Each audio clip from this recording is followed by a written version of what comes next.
Hello everyone, welcome back to Kanode Knows, brought to you by Dig BMX. This week we're back to the BMX action and we're talking to one of my favorite riders to watch, and I can't relate to his riding at all because he goes fast and high and it's incredible to watch. Corey Walsh. If you're in BMX, you know exactly who he is. Fast and loose, rides for Colt, Odyssey, Vans, and can shred a bowl like nobody's business. He's the master of pools, the king of transition, and just an interesting guy, so it was cool to chat with him. We went pretty long. It went by like that, but it's, prepare yourself for 2.5 hours of talking to the man. Before we get into it, let's shout out Dig. Make sure you like, subscribe, share the show with a friend.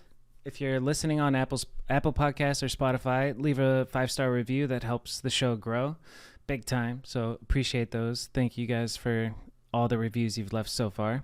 We talk about health a little bit in this episode. One thing I'd like to push you to do is try out RAR Life Superfoods. RAR Superfoods, owned by John Mata and Joey Mata. It's a green powder that you put in, you shake it up, and it's a good way to get some micronutrients that you wouldn't get in your normal diet. And if you eat like shit or don't take care of yourself, this is a good start to start adding in the good stuff instead of trying to eliminate all the bad stuff all at once. So if you're in a shitty spot with your diet, go to rarlife.com and use promo code Kanode for 15% off. Corey, thanks for coming on, and I hope you all enjoy this episode of Kanode Knows with Corey Walsh. Let's get into it.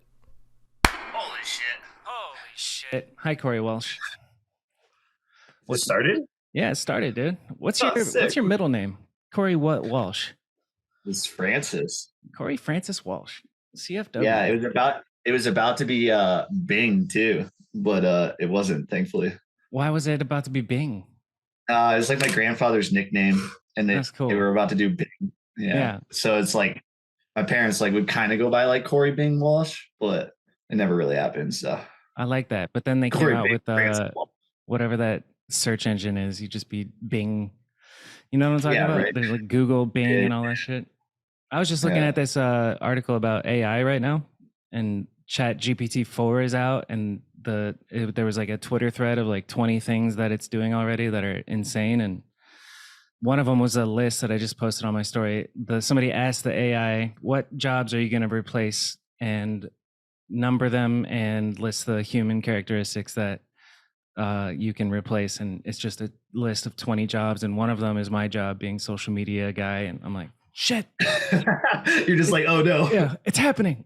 Good thing they can't like ride bikes or actually film, but man, it's trippy. Yeah, that's the subscription, right? The one that can like do things for you. Yeah, ChatGPT. Yeah, it's really, really wild. I don't understand how it works. Yeah, the next 5 years is going to be nuts. For real. And it's like an exponential curve. It's only going to get gnarlier, faster and faster and faster. It's like this. It's going to be like this. Yeah. We're just going to like game it ourselves because we've already hit the point where we're like, technology has helped us, but now we're just like, how do I not go to my fridge? You know? Yeah, for real. Like, it's just full on idiocracy. It really is. Like, oh God, idiocracy is definitely happening right now. It's scary, man. If you actually go back and watch that film, you're like, whoa. Yeah, eerily similar, you know? Yeah, one of the things somebody said, hey, ChatGPT, here's we have a budget of $100. What's the game plan to make as much money as we can? And the AI told them specifically like what to do, how to do it. Okay, we're going to do e-commerce, buy this domain, write this, and it wrote all the copy, and it chose the products that they would be arbitraging or like selling, and they're producing revenue, and they have investors now just from AI. So like AI could be your like brain guiding the humans through like how to make money and shit. Yeah. It's really trippy. I wonder what we could do for BMX with it. Yeah, hopefully we probably won't do any good. But have you ever seen Her, Spike Jonze movie? Yeah. Shit's I watched that recently again, and I was like, whoa, it's happening. It's getting realer and realer. But AI is like integrated into that society, so it's going to be interesting because I feel like we're just going to like mold into it, and it's just like, oh, look at this new thing. Because I just heard about this week. The ChatGPT. Yeah. So, well, you're better off, dude. It's just Oh yeah, anxiety inducing. I try to ignore all that stuff as much as I can. Just like don't even think about it. Smart man. Mm. What is what's your life been like lately? Are you riding? Are you injured, or where are you at? What's going Yeah. on? So recently just moved to Denver, just outside of Denver, like 45 minutes in a town called Longmont. It's actually Matt Cardova's hometown. Sick. And I moved into his basement. So I'm in this little 2 bedroom, 1 bath basement suite now. And then he's upstairs with our homie Zach too.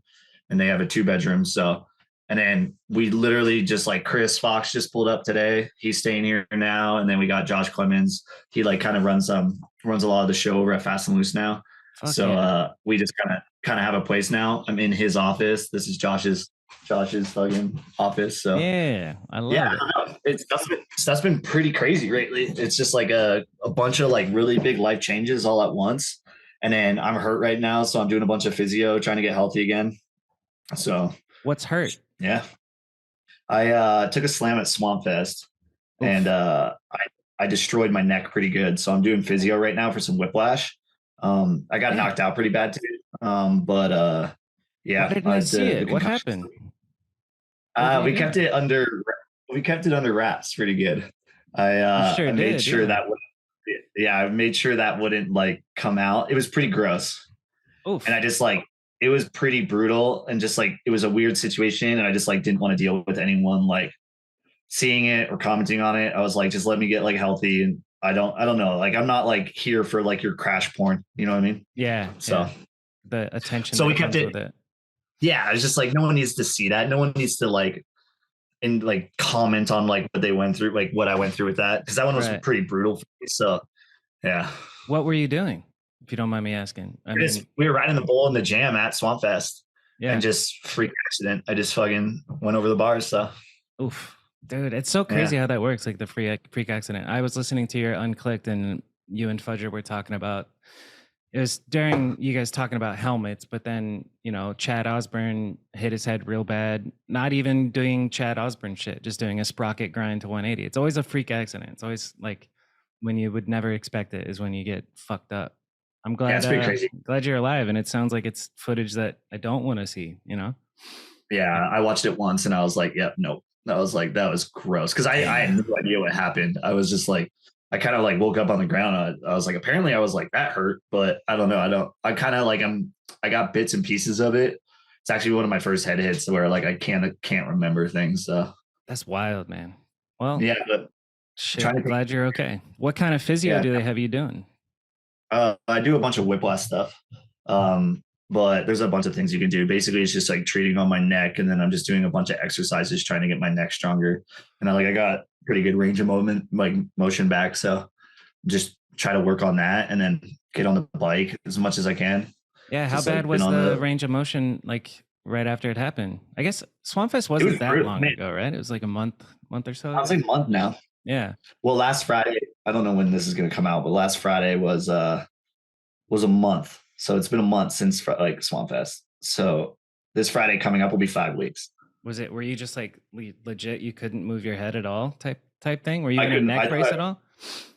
Yeah, I had a neck brace for the flight because they were worried about that, but my neck was like doing some pretty crazy spasming at night, and it would wake me up, and I would just be like yelling. It was pretty crazy. Like the amount of pain that slam was nuts. Yeah, dude. So Waking up yelling doesn't sound pleasant. well, it's Yeah. like yeah. Luckily, like Josh and Matt were around for it. They helped me out a bunch. They got to see me at like a pretty gnarly state. So I Yeah. was like, sorry. Dude, that is the But worst. Like we in BMX, we see our homies in pretty fucked up situations. Like, and it's hard to know like what to do or how to act, or like it's scary when your buddy's on the ground and knocked out, and they're like, I don't know what happened. How did I get here? yeah, especially like one like that too. There was just like there was so many contributing factors to that one that was just like I kind of had a meltdown and stuff. I was like, oh, this is gnarly. So That sucks. Were you wearing your helmet? oh yeah, Oh yeah, my man. Bucket gang. just split it in half. Yeah. I don't ride as fast as you or go as high as you, but I'm starting to rock a helmet here and there. And it's a Like, yeah, slow transition to get used to having it on my head, but I back the helmets, It's yeah. I mean, I do too. I'm not like crazy loud about it, but it's like I'm stoked people, it's not taboo anymore Yeah, because we're what we do, you can't get out of a lot of stuff. So it's pretty for sick real. that no one really cares anymore if someone wears a lid. Yeah, I remember I was having this like discussion with my girlfriend, and she was like, "You should wear a helmet," and I started to try and argue like why I don't want to wear a helmet, and then like 5 minutes in, I'm like, "There's no real like argument to not wear a helmet," like other than you think it looks stupid, but aside from that, there's that, and even that is a stupid argument. Like, who cares what it looks like if it protects your life? Yeah. I mean, Well, it's like so integrated. It's so integrated into our culture now. It's pretty sick that yeah. no one really cares. Your So whole crew, Fast and Loose, all rock a brain bucket, yeah? yeah, Most of everyone them? does. Yeah, that's what's up.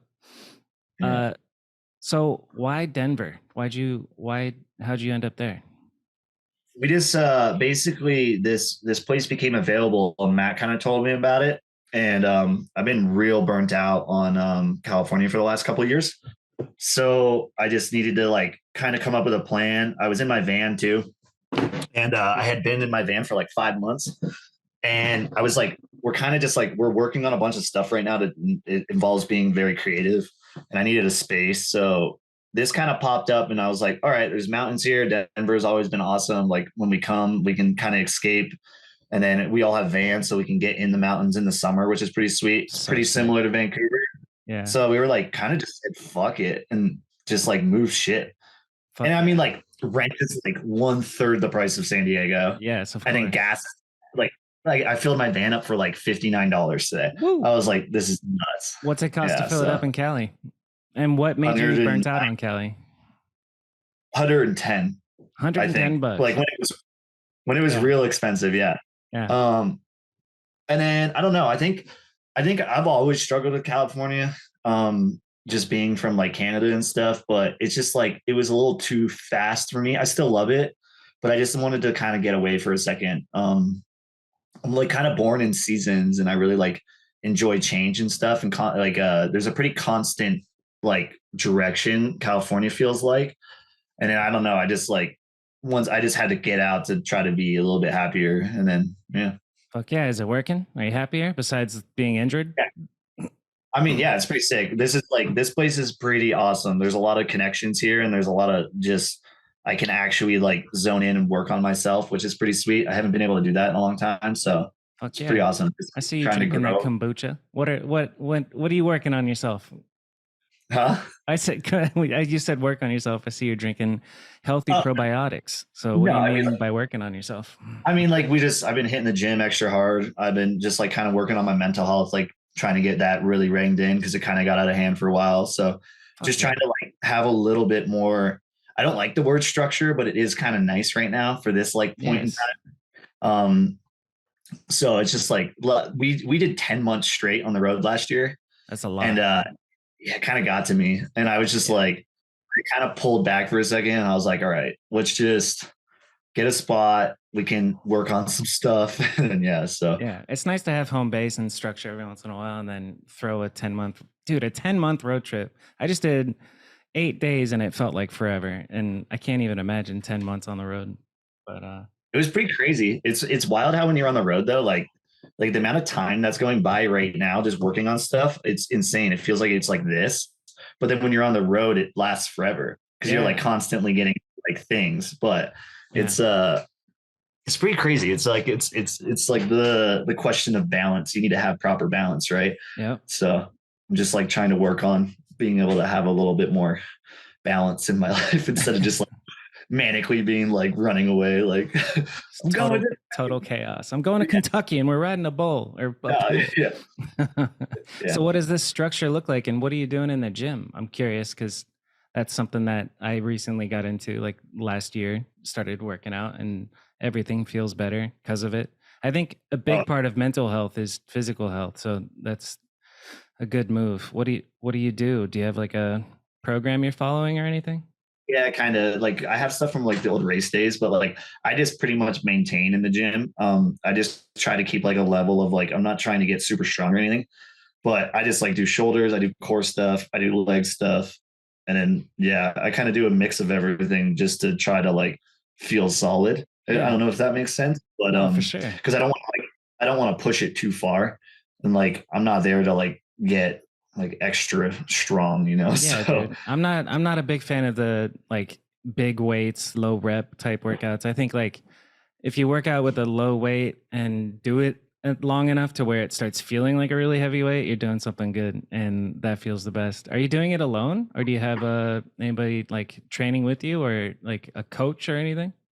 yeah, I'm just doing a lot.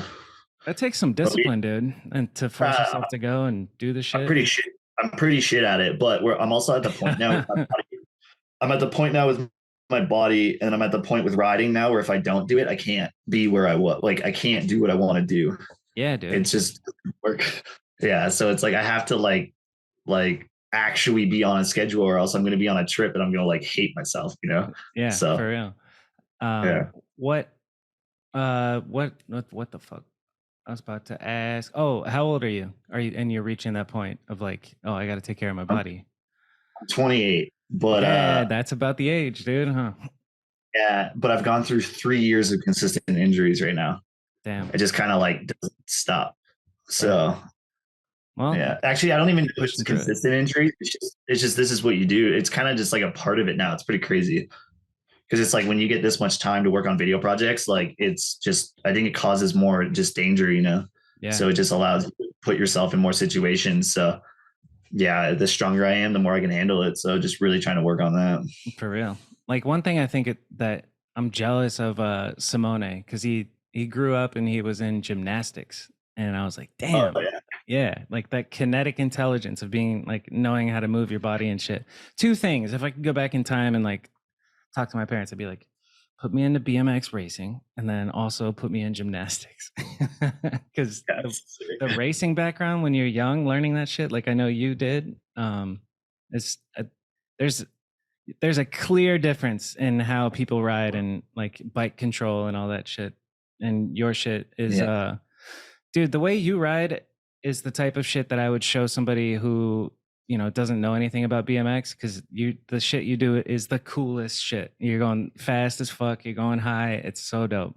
And it's like simple. I Not appreciate the simple, you know what I mean, but it's it's pleasing to watch. And I can watch it, and like, on street plaza, plaza type riding where it's a flat ledge, like I can feel what it I can like empathize what that trick feels like in my brain, like I don't know, a 180 to Smith to full cab or something. Like I can feel that. But what you do, I have to just use my imagination. I'm like, that's got to feel like we. I mean, I can't do any of the other stuff. So What can't you do? That's one of my list questions I have. What tricks can't you do that you wish you could? crook grind. I have no idea how crooks work. I've tried them. They literally just don't work. Um, yeah, I don't really know. I don't know if there's really anything I would like to do. Did you learn them all when you were young? Like, did you learn all the basics that I can't do, like bar spins and tail whips and shit?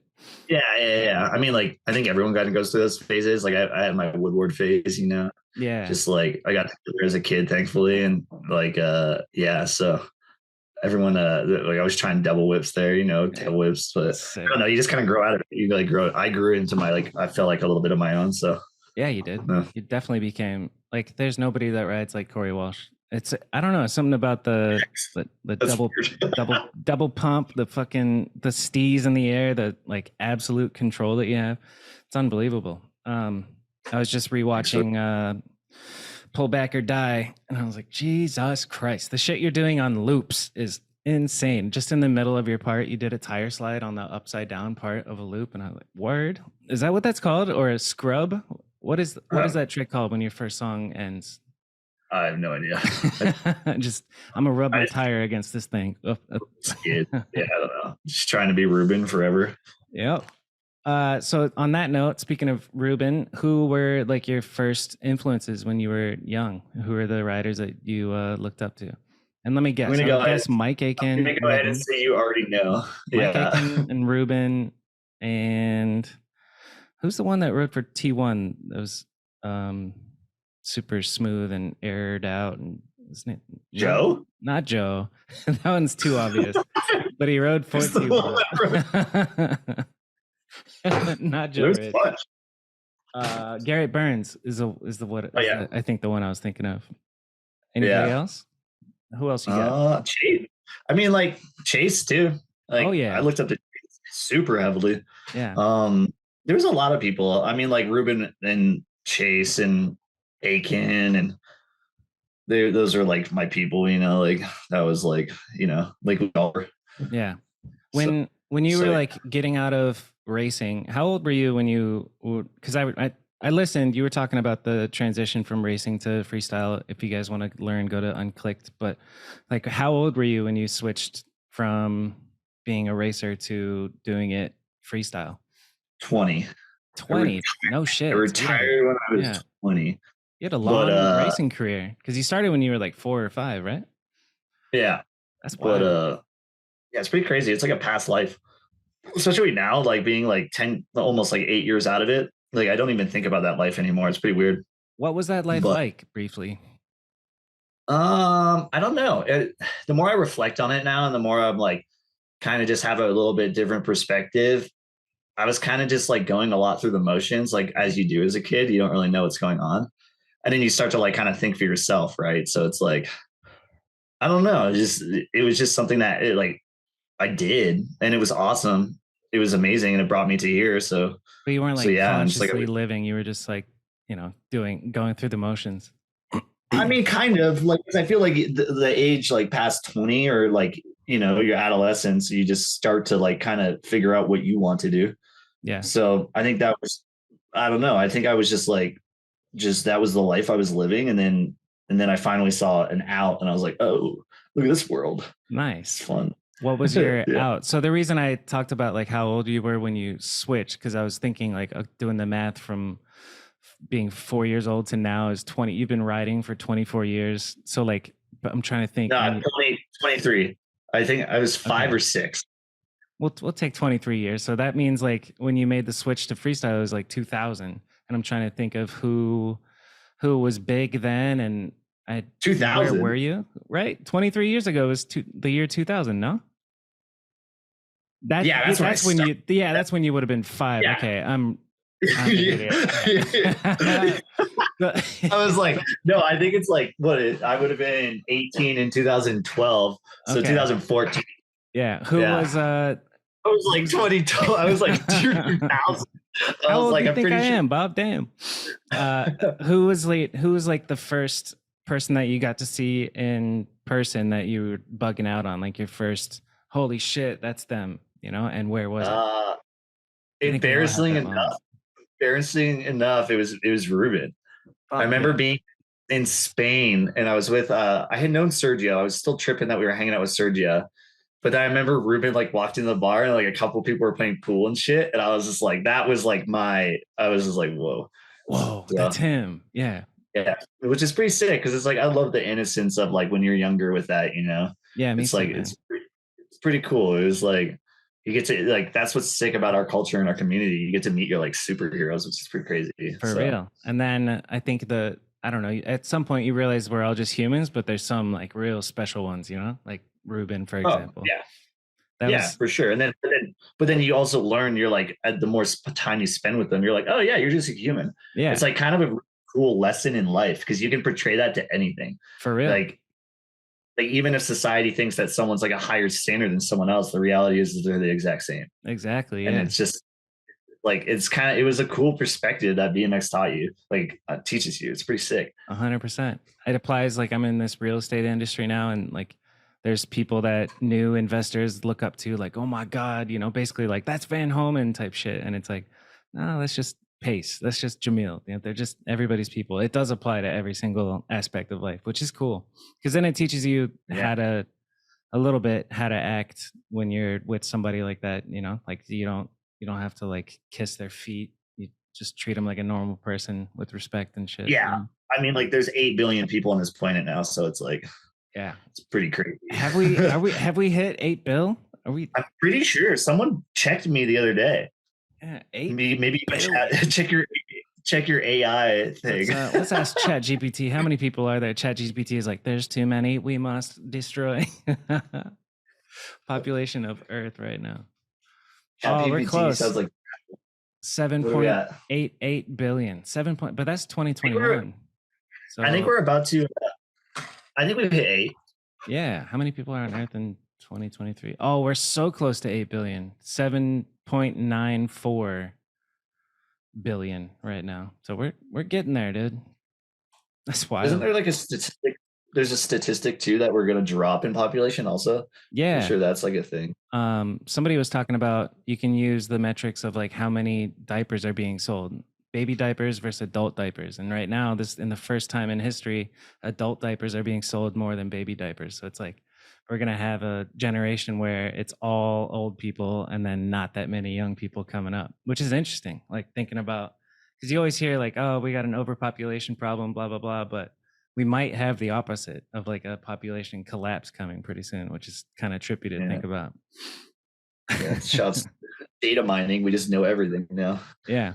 It's not natural to be able to like look up anything on this device in your pocket at any moment, but here we are. Yeah, it's pretty crazy. Like I'm being very aware when I drive right now. And I had an appointment today in Denver and I got there. I had to use my maps once, but I got home without it. I was like, nice. I was like, just if you're just like aimlessly like looking at you're never gonna like see your surroundings, so for real, if you become too dependent on GPS when shit hits the fan, you're not gonna know how to get anywhere. Or like, some people don't know like north and south and east and west. And I'm like, you gotta get it together, man. What's your I think you're in a good spot. If you're 45 minutes outside of the city and you're in Denver, you're in a pretty good spot for if shit hits the fan, you can, and you've been practicing living in your van for ages. Like you'll be all right. You'll make it when the zombie apocalypse happens, Yeah. Fucking later. I always say like if some catastrophic shit happens, just take me first, man. I don't want to try and live through an apocalypse. That sounds exhausting. Yeah, I'm good. I don't want to ever have to hurt someone. Fuck that. Yeah, for real. Have you ever been in a fight? No, I mean like once in grade school when I was like 12. Nice. Yeah, or me like, neither. I think I was like 11, but yeah, I'm not a fighter. Yeah, me neither. I've never physically hurt anybody. I think I've emotionally hurt some girls, but that doesn't count, dude. I want to be able. Can you fight? Have you done like jujitsu and all that shit? No, absolutely not. That's one thing that it's like in the back of my mind. I'm like, I'd like to be able to defend myself because I've never been in a fight, and I would just get like, now that jujitsu is so popular, like there's kids that are like up to here on me and look like a toothpick, but they could kill me with their bare hands, and I'm like, maybe I should try and learn some self-defense shit. But I think if you're good at like, I don't know, avoiding bad situations, then you're chilling. I think most of the time you can either like get away or use your words and diffuse a situation. I'm sure some shit like that has happened on Fast and Loose trips. Any stories of like fights that broke out during these years of the Fast and Loose squad? I mean, not fights, but we've definitely gotten into some shit. Tell me about it. I don't I can tell one story. Okay, we were just so we have a new video coming out called Magnitar. Magnitar. Magnitar. It's our new Fast and Loose full length. That's actually what we're editing. That's one of the reasons why we're here, because we're editing that now. But we were in New Mexico. I'm gonna blank on the skate park right now, but so we were riding the skate park. No, it's a crazy one. It's like, I mean, I can look it up, but I don't want to stare at my phone while we're talking to the internet. The fucking irony of that sentence, dude. People are staring at their phones. It's like what a Joe Rich is like. Our phones. I know, right? Like, we're just having a conversation that people are going to look at later on in life. Okay. New Mexico. Okay, I can't find it. But so we're at a park there and we're just kind of riding and hanging and filming. And we're trying to get some clips because there's like this crazy storm coming in. It's like lightning everywhere. And Josh had noticed a guy kind of by the vans and he was strapped. He was like kind of waving a gun around and we didn't see any of this. And then all of a sudden, like we're like kind of mid filming a clip and then we kind of look back and I forget who said something. I think it was like Josh but the dude was in Jason's van. the front door was left open and this dude is in the van. With a So then gun. like well, we didn't know he had a gun. Yeah. So, but then Paul like Tholen, he was on a trip with us. He like runs to the van as fast as he could, but he was smart about it. He kind of like walked by the van, and then the dude got real shook. Like he was just coming down off like a trip, and he was just real shook. And it's pretty funny because he grabbed a grocery bag from the van, and then like he tried to like kind of walk away with it, and then we all kind of ran down there and pressed him. Luckily, nothing happened because he was just kind of scared. He like had like he was out of it and didn't know what was going on, which was kind of a blessing in disguise because he was all of a sudden just like, oh, no, I'm sorry, and he had a Trader Joe's bag filled with beer. That's all he had, and then we were just like, man, you need this beer more than we do. Just like we were just like, dude, take the beer, get out of here. Wow. And then and then we were just like the whole situation, nothing happened. It was pretty sweet, it went smooth. And then like he was walking down the road, and then like he met up with a buddy, and then it looks like they were starting to come towards us to press us again. So we just loaded up. We threw everything in the vans as fast as we could and just like took off. Yeah, get the fuck out of there. That's the way to go. Yeah, Dude, so. that's not how all people would react. They would be like, fuck this guy. He tried to take our beer. Let's kick his ass. That was what was scary about it because we didn't know he was like had a gun on him. So luckily we're all pretty like mellow human beings. We were just like, yo, what are you doing? Yeah. So it's kind of funny that, your crew is mellow human beings, but then you look at the way you guys ride and it's like absolute fucking wild madman type riding. You would think that with the way you guys ride, you would think that you guys are a bunch of aggressive like pieces of shit, I love it. Someone said that to me the other day that we had that image of us, and I was like, wait, what? I was like, I'm pretty sure like I'm about to go to the gym after this. I don't drink. I'm like pretty mellow. Like Matt's mellow as fuck. Chris is mellow. Josh is like, we don't party anymore. It's pretty funny. That's what's up. So yeah, I guess if people, that's just the illusion of the internet. You know what I mean? Like, yeah, it's called marketing, baby. Don't worry about it. Sometimes you don't know, and that's okay. That's funny, man. Let's see. So I want to talk about like still get back to your like influences. Because I remember one of the first videos that I saw that affected me and what made me want to ride was Voices from a UK video, Joe Cox and Dan Cox.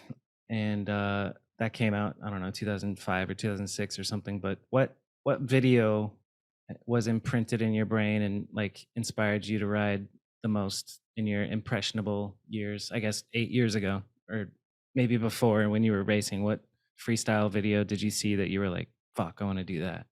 It's pretty crazy because I was a pretty sheltered kid. I didn't know about a lot of things, but it was just props in general. Props, Grounded, Drop the Hammer was huge on me. Left Right was really huge. Yeah. Fit Life. There was a bunch of stuff, like a lot of the Fit stuff was a huge influence. Dude, Fit was killing it for a while there. It's so good. Oh yeah, man, like the Chase stuff, like that stuff's burned into my head. Like everyone else's. Yeah. But even just like, all of it. So I don't know. Like I didn't have that. There's only a few videos, but it was only later on when I really like discovered the culture of BMX a little bit more, and I was like, oh, whoa. Because you can still ask me like, oh, have you seen this? And I'll be like, it's probably, which is insane because it's like, Elaborate on discovering the culture of BMX. What does that mean? I mean, that just ties into the same thing as like when you start to like think for yourself, you know what I mean? Yeah. So I definitely got thrown into it. Like Toast was the year after it was in the barn, like in the lumber yard. I went to it, and that was like I went to that deciding if I wanted to like just have fun or if I wanted to race still. And I remember after that trip, I went to Toast. I was like, I'm never racing again. I was that was like one of my first BMX events, which is pretty crazy because I was actually just talking to Nuno today about Toast, and he was telling me about like how they put it on and stuff. And I was like, oh, that's pretty crazy that was like, because that's where I also met Robbie at House Park that trip. Nice. That was like the connection that started me with Robbie. So it's like, it's pretty wild. What was it like meeting Robbie? I don't know, just like discovering. I kind of like don't remember, but I mean, I kind of do, but it's just, it was sick. It was just like, he was at House Park, he said, what up? And then it just went from there, I guess. Yeah. It was like also Toast, like House Park sessions were like gnarly. And I'm sure I was like pretty hungry back then because I was a kid that was like, Yeah. oh, my coaches always told me to be competitive, you know. So Yeah. hopefully it wasn't like annoying. No way. No shot, dude. I think that we all have that. Well, not necessarily everybody, but it's common to be competitive. Like I came from basketball and I was competitive in like video games and shit. And BMX is like a freestyle thing that's like all your own, but you still want to compete against yourself and like show out when it's time to show out, you know, especially if you're a young kid at a jam and like your heroes are there. Like I'm gonna want to try and do some shit and get some eyeballs on me. I don't think there's anything wrong with that. Yeah, hopefully. Well, yeah. But yeah, it was pretty crazy because I got dumped on like the culture sides of everything quick too. And I got real into music super fast and like the, punk, like hardcore, just heavier style of music scene. And Nice. that like fully like grabbed me. Yeah. And that was like so then you like learn the culture of all that, and it's just like kind of opens up your world to like, wow, there's like a lot of cool shit. For A real. lot of like people stuff that people don't know about that you can like be really excited about, Yeah. So tell me about, because you said you were a sheltered kid. What do you mean by that? And then talk to me about the initial music. Okay, like small town Ontario, which is like just I lived in a town called Ayr, Ontario. So you're kind of just, if you're from there, if you're around there, you're sheltered, like you don't get to see a lot. And then I moved out when I was 17 and it was like, oh, look at this big world, Yeah. Like I moved to Vancouver, like right out of high school. I like flipped the high school off. I said, fuck off. And then I didn't go to prom or anything. And I left because I was like, yeah, not prom. I didn't go to graduation. So, and you moved out on your own at 17? Yeah, I moved with my sister to BC to go train with a national team for racing. Nice. So we had a little Cavalier that we like fully loaded and just drove out there. Fuck yeah, that's a life move, dude. That's a big thing. Get the fuck out of your small town and go to the city, and that's awesome. Yeah, that's like I knew I was going to get out as fast as I could. I was like suffocating in that town, like a lot of people do. So. A lot of people, unfortunately, just stay in their hometown, dude, and then never go see anything.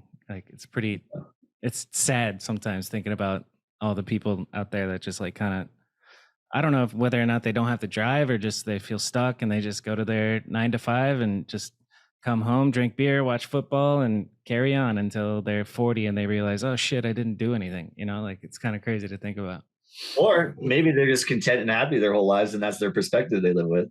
That's the valid counterpoint. They could be happier than us, That's a very, not even that, just like it's pretty crazy understanding that people just live different paths.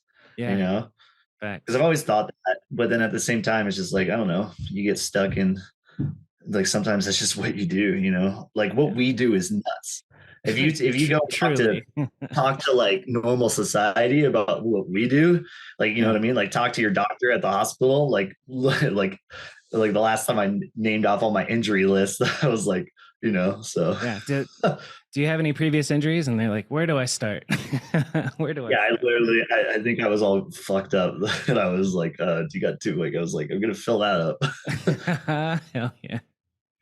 What's been the worst one out of all the speaking of injury lists? This latest one sounds gnarly, but awesome conversation. Yeah, I know.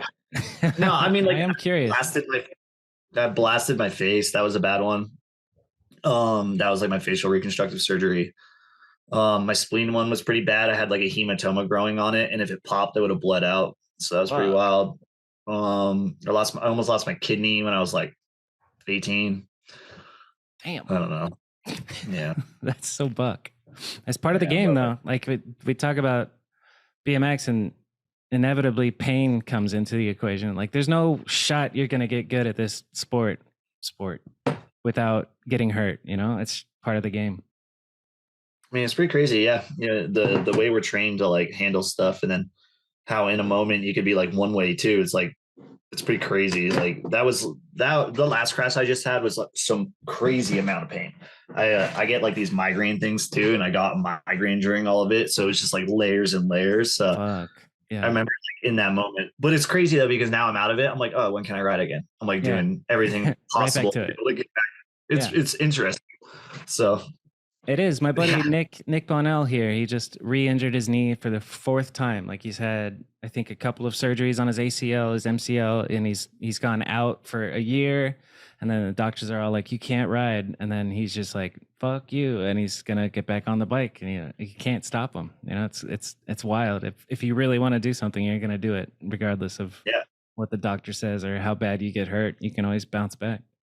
And it Yeah. feels like when you're young, you feel invincible, But as I'm getting older, I'm like, yeah, I got to, maybe I'll just chill a little bit, like at calculated risks, I'm only going to do. Well, yeah. Yeah. Now it's wisdom that comes with it. It is calculated. It's like risk management. It's pretty funny. Yeah, 100%. Just like understanding it. And like, I think that's just a lot with like how people's styles change over time. It's pretty crazy. Like, because I'm like continuing to see my style change just based off of like what I've gone through, Yeah.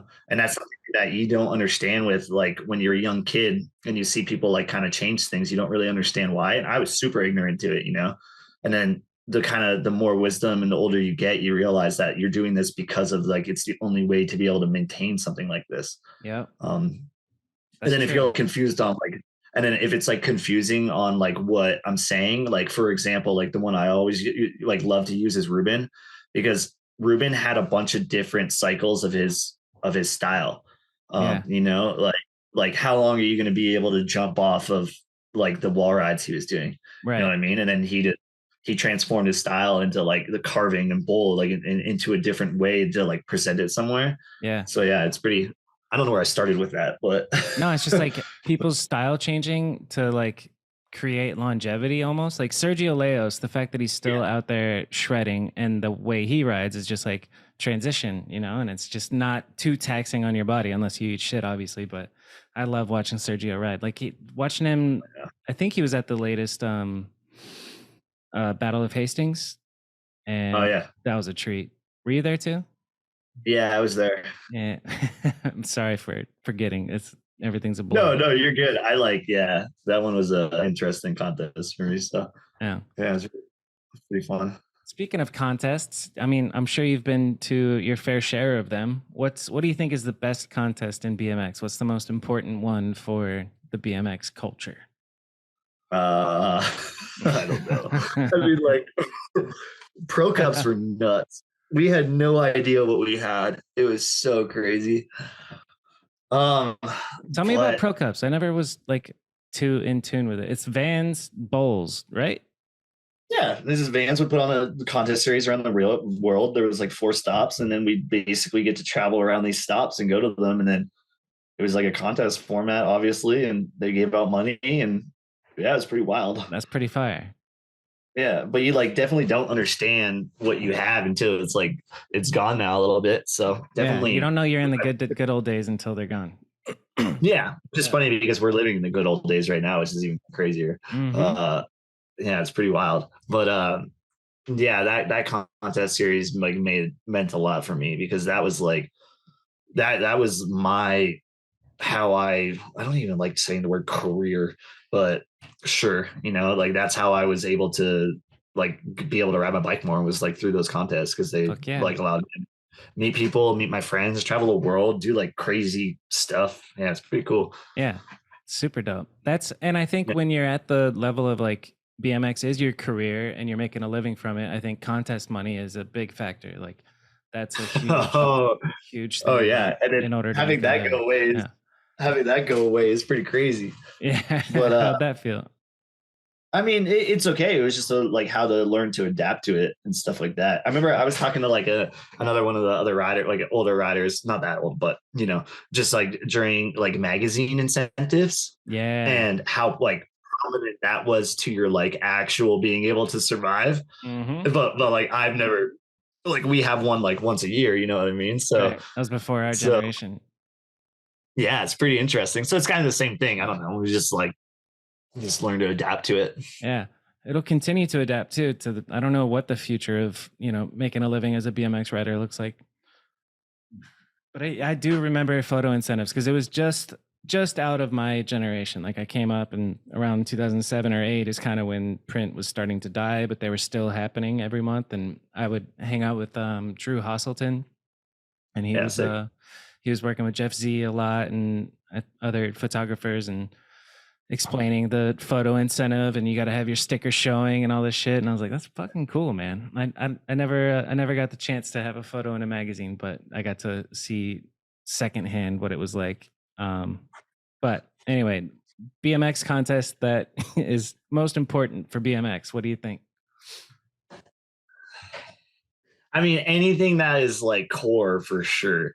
Like anything that is like a bunch of people just doing it for the love of it is like, and that's like what we want to do, you know? So Yeah. I don't know. Like I can't put a finger on that. Like they're all like unique in their own ways, you know? I think Trey's doing a lot right Yeah, now. I agree. Um, Swamp Fest is and that huge and it's grown from just is, like it didn't even start small. It started big, but it's grown to like massive. It's a worldwide sensation. Everybody travels to go to Swamp Fest. yeah. And so he's doing a crazy amount for our culture and our community. Basically, yeah. And then the pro cups, those are like, but this is just also my perspective, you know what I mean? Hmm. I haven't really done many other contests. Like I've done like one feast contest before and like one X Games qualifier, you know? Nice. So this is just the way I've been molded and shaped and formed to like my opinion and stuff. Yeah, of So course. And it's all just yeah, opinions, man. That's what this is all about. yeah, Um, yeah. I heard it. Because like you You're can talking about putting on a core jam, fast and loose type thing. Is there anything in the works? we will see. You said that in the other podcast too. You said, I don't Yeah, want to give say me it out loud because then we're committed to it. no, give me a couple months, honestly. Okay. So something's cooking. Yeah, we're working on some. But Dope. we'll see what level, what extent it is. I'm not saying anything before any of it could happen. But we're working on some. So Sick. I like it. Yeah. What did you mean earlier when you said you're doing a lot more creative shit for this next video or for this next whatever project you're working on? What type? Give me a we're hint. just we're just doing a like because we're working on our full length right now. So that like all the graphics, everything for that, all the transitions, you know, just building a video, you gotta theme it out, do stuff like that. And then we're pushing pretty hard with fast and loose right now. We're kind of going a different, well, we're just really trying to dial it in. I'm kind of working full time at it now with Josh. So we're kind Sick. of just pulling in like actually in a space where we can work on something because before it was kind of like on the road as we did Right. it. So It's hard to like run like a merch company and a brand from the road, I would imagine. What oh does yeah, Fast and it's Loose impossible. look like? What are all the moving pieces and what are you involved in? And how did it start, first of all? And then tell me about Fast and Loose in general. I don't know if my brain. Yeah, no, it started Jason and I just talking shit in Portugal and the Lost Bowl, and then that was 2017. So 5 years ago. No, that was 14. Holy shit, five, six, 9 seven, years eight, ago. 9 years ago. So, Yeah. and then yeah, one full length video later, and just kind of still scraping by, trying to figure it out. And then yeah, now we're trying to do a little bit more with it so that we can kind of do a little bit cooler stuff. Yeah. Which like what I won't talk about, you know. So To yeah. cooler secret stuff. Well, yeah, it's not secret. It's just like I'm not gonna run my mouth before anything ever happens, you know. Yep. I do that enough to That's my friends, and wise. they gotta deal with it. Yeah. So um yeah. I don't Yeah. know. There's a bunch of moving parts to it. So it's interesting. Just trying to run this brand to be able to do as much cool shit as we possibly can. So What's it like day to day? Like what was today like for you? Did you work on Fast and Loose at all? yeah, I mean like we worked all day. So What'd you today was work on? we have a new clothing line coming out. We're doing like a little bit more like collection stuff now. So Sick. we have a collab with Traction Coffee coming out, which is just like a shirt, like a couple trinkets and stuff. Dope. And I then we like have that. like yeah, and then we have like a little bit bigger drop coming out in the next 3 weeks to a month. We're just trying to plan that out. So basically, I got like two pieces of artwork back from artists, and then from there we're just doing all the designing from it, layout, and then we gotta do. Josh will like work on all the screen printing numbers and stuff and put all that together, and then we're like working on trying to get a new screen printer right now. I'm working on blanks. We're like doing a bunch of other stuff with like overseas people manufacturing like cut and sew stuff now. So there's Dope, like a dude. lot of there's Yeah. a shit moving factors. Like we're just trying to like be a little bit more aware of like what we have and really trying to I don't know run with it a little bit more. So As you should, man. I think Fast and Loose is like known worldwide. It's fucking dope. I'm looking at the site right now and it looks dope. Just all the merch that you could get, you know, pants are sold out, which is dope. And Yeah. hearing you talk about like coordinating cut and sew from overseas, it's fucking intriguing, dude. Like how did you find this person overseas, and you know, what's the process Yeah, like? that's like, I mean, that's a whole nother process, but that was just like going to a trade show to find manufacturers, which is like one of our good buddies like helped us out with. And then from there, it's just kind of, I'm like, this is like super DIY. I'm trying to figure, I don't even know how to do any of this stuff on the go. Like we all do. Like none of Yeah. us have any ideas. So we're just trying to figure it out as we go. Yeah. Um, Best way to learn is by doing it. So that's fucking dope, dude. yeah. I'm stoked. Maybe after this you can connect me, because I would like to get a couple of t-shirts made for mediocre at best. It ain't no Fast and Loose, but I want some Yeah. some I merch. mean, a lot of your MOQs are going to be friggin' 500 though, so you're going to have to be ordering a lot of t-shirts. Yeah, fuck. That's so wild to think about, the MIQ. Have you guys looked into like what's it called when you print on demand, or like you Drop shipping. yeah, drop shipping. Is that Yeah, something it's that you just guys it's looked not. at? Yeah, no, because we like kind of being like direct to customer and being like able to have relationships with people that support us. Yeah. And you lose a lot of that with that. There's a lot of disconnect and just so we just kind of want to run it through ourselves. Like I'm literally in our office right now. So we got like all our stock here and you can't see this.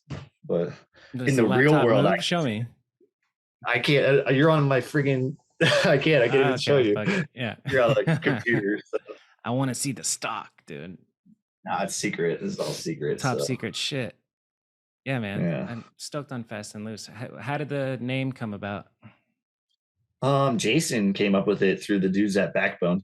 Uh, yeah, so he kind of told us about it, and then realized the Backbone dudes ran it, and then they kind of just like hopefully let us just, I don't know, kind of took it over. I guess I don't know how that all worked. That whole thing's kind of blurred, and I'm Yeah. like feeling comfortable about it because I'm like, but like those dudes are the most fucking badass human beings ever. So Backbone is in like, Australia, yeah?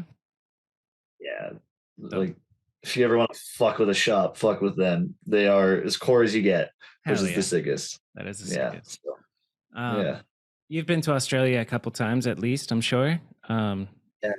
We've been like What's a lot now. It's like a second home. It's crazy. That is crazy, because it's like a 14-hour flight, 13-hour flight. That It's like one of the best places everywhere, right? It's like all my friends. It feels like all my friends there are like my friends back in Canada. So Hell yeah.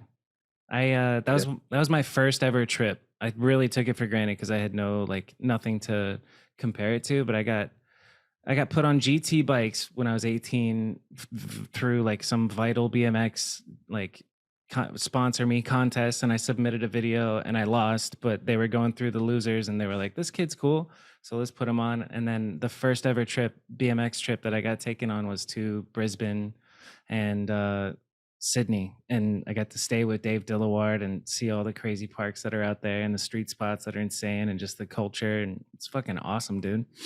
Australia yeah, is the shit. it's What's your rad. what's your favorite memory from being in Australia?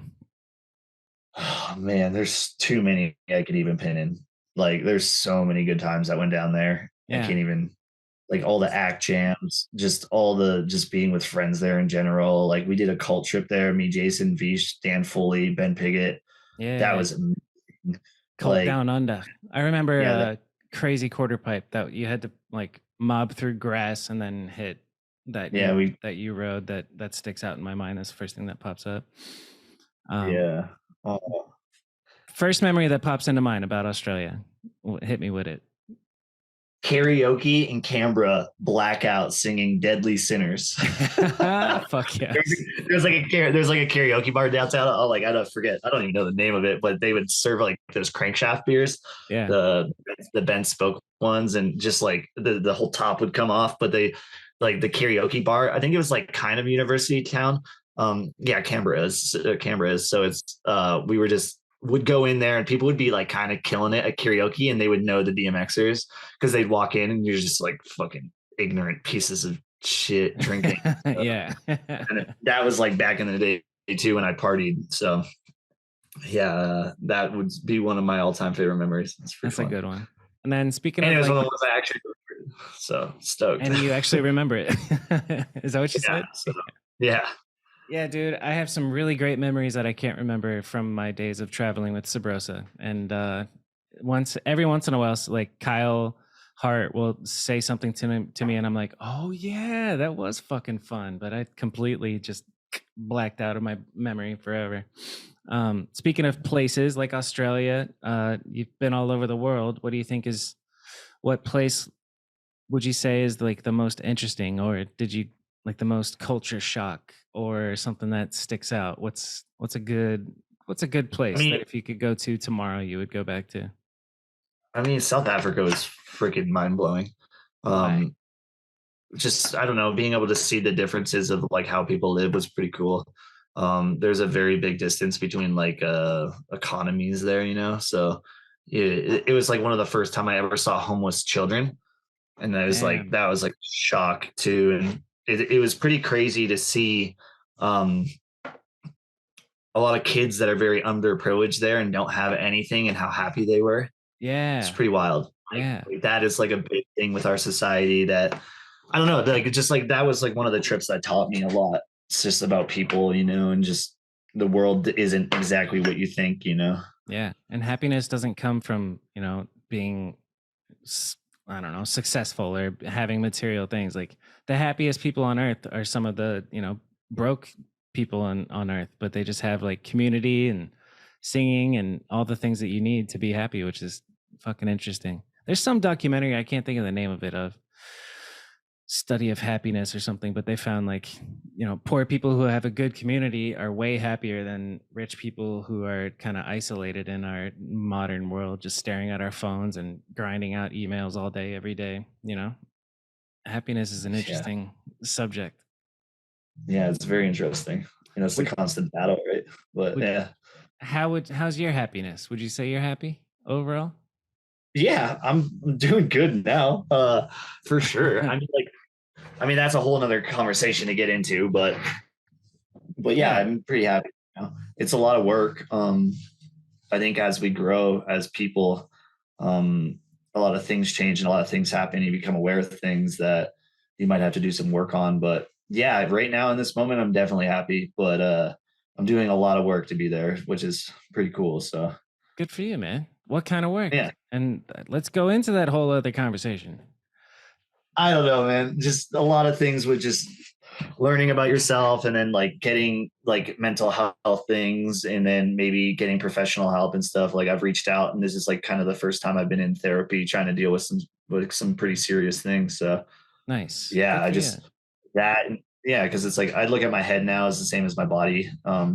And it was like just time to finally just like dive into some stuff and really try to organize what's going on in my head instead of like just letting it kind of run off. So Right. Yeah. You I can mean let that it just go on autopilot, and then you find like, what the fuck? Why am I miserable? And you're not like thinking about what you're going through or what your brain's doing. Go on the. Yeah, it's pretty. I think especially like, let's say the example of a professional BMX rider or a professional action sports person in general, we go through some pretty crazy amounts of dopamine, like spikes to Yep. like just pure downfalls of like nothing. So, like, for example, injuries, and then usually injuries isolate you from your friends and stuff like that. So it's like a lot of peaks and valleys. Yeah. And a lot of, I want to say normal people, but simple people that live lives a little simpler don't deal with that. Right. So I think because of that, it causes a lot of could be chaos in your head. So it's Mm-hmm. a lot of things that it might be something that need to be organized a little bit and you might need like professional help to figure out. So so What's a yeah, that's just like what's like a tool or something, maybe a practice that you learned in therapy so far for somebody who's, because I agree, the dopamine spikes, and then like if the more you spike your dopamine, the lower your baseline dopamine is, and it kind of it's yeah, it's a wild pattern to go on, whether it's through extreme sports and adrenaline or through drugs or through other aspects of life, like just I can't think of another example. But what's if I'm in a low point, how would you coach somebody through it, just generally some advice that's like, not specific, but safe, good advice for somebody who's, going through a hard time or at the bottom of a valley? I mean, so my perspective, I say that a lot, but that is like literally the only thing I could say is just I've been really trying to own in on just understanding where you're at in each moment, so that kind of just understanding why you're there and being okay with it, and not like trying to overwork it, which is fucking so hard to deal with. Yeah. But just like kind of owning in on why you're thinking this way and why maybe it's like that. And then that's like kind of the one thing that I've learned to practice, which is hard though, because like if you get into a moment, sometimes you can't even realize what's going on. Right. So Yeah. So like being I'm also, mindful. yeah, I guess so. Like I'm also I'm very fresh into this and I'm working on myself. So there's a lot of things that I'm learning right now that I can't even like, I haven't put into play yet. Right. So Yeah. yeah, Good for you, man. I'm happy you're but doing therapy to make yourself better. That's fucking dope. I need to do the yeah, same, or I should do the same. yeah, it's a pretty weird, it's hard to get used to, but no, there's a lot of people I've spoke to have recommended it. So here we are trying to work on every aspect of my body right now instead of just neglecting it. What was it like your first time going to therapy? Are you going like in person, or are you doing telecom type shit? I'm going in person, but I don't know. I'm not really going to talk about that. Well, I mean, how did it That's like, feel? Like just walking into the well, I building, mean, like, oh fuck, fuck, fuck, what is this? What am I doing? I don't know. That's just that's for me. That's mine. It's a lot of things, and it's a lot of things that I could say that people won't understand because of like they don't know what I've been through, and I Yeah, don't know what a lot of other people have been through. I mean, of it course. was Yeah. actually it was cool to finally do it, and finally like have someone and walk in the door. Like I'm so fresh to this, like I don't even think can't even explain why I'm talking about it, but it's like something that needed to happen. So I don't know. Fuck it. Good for you. Yeah.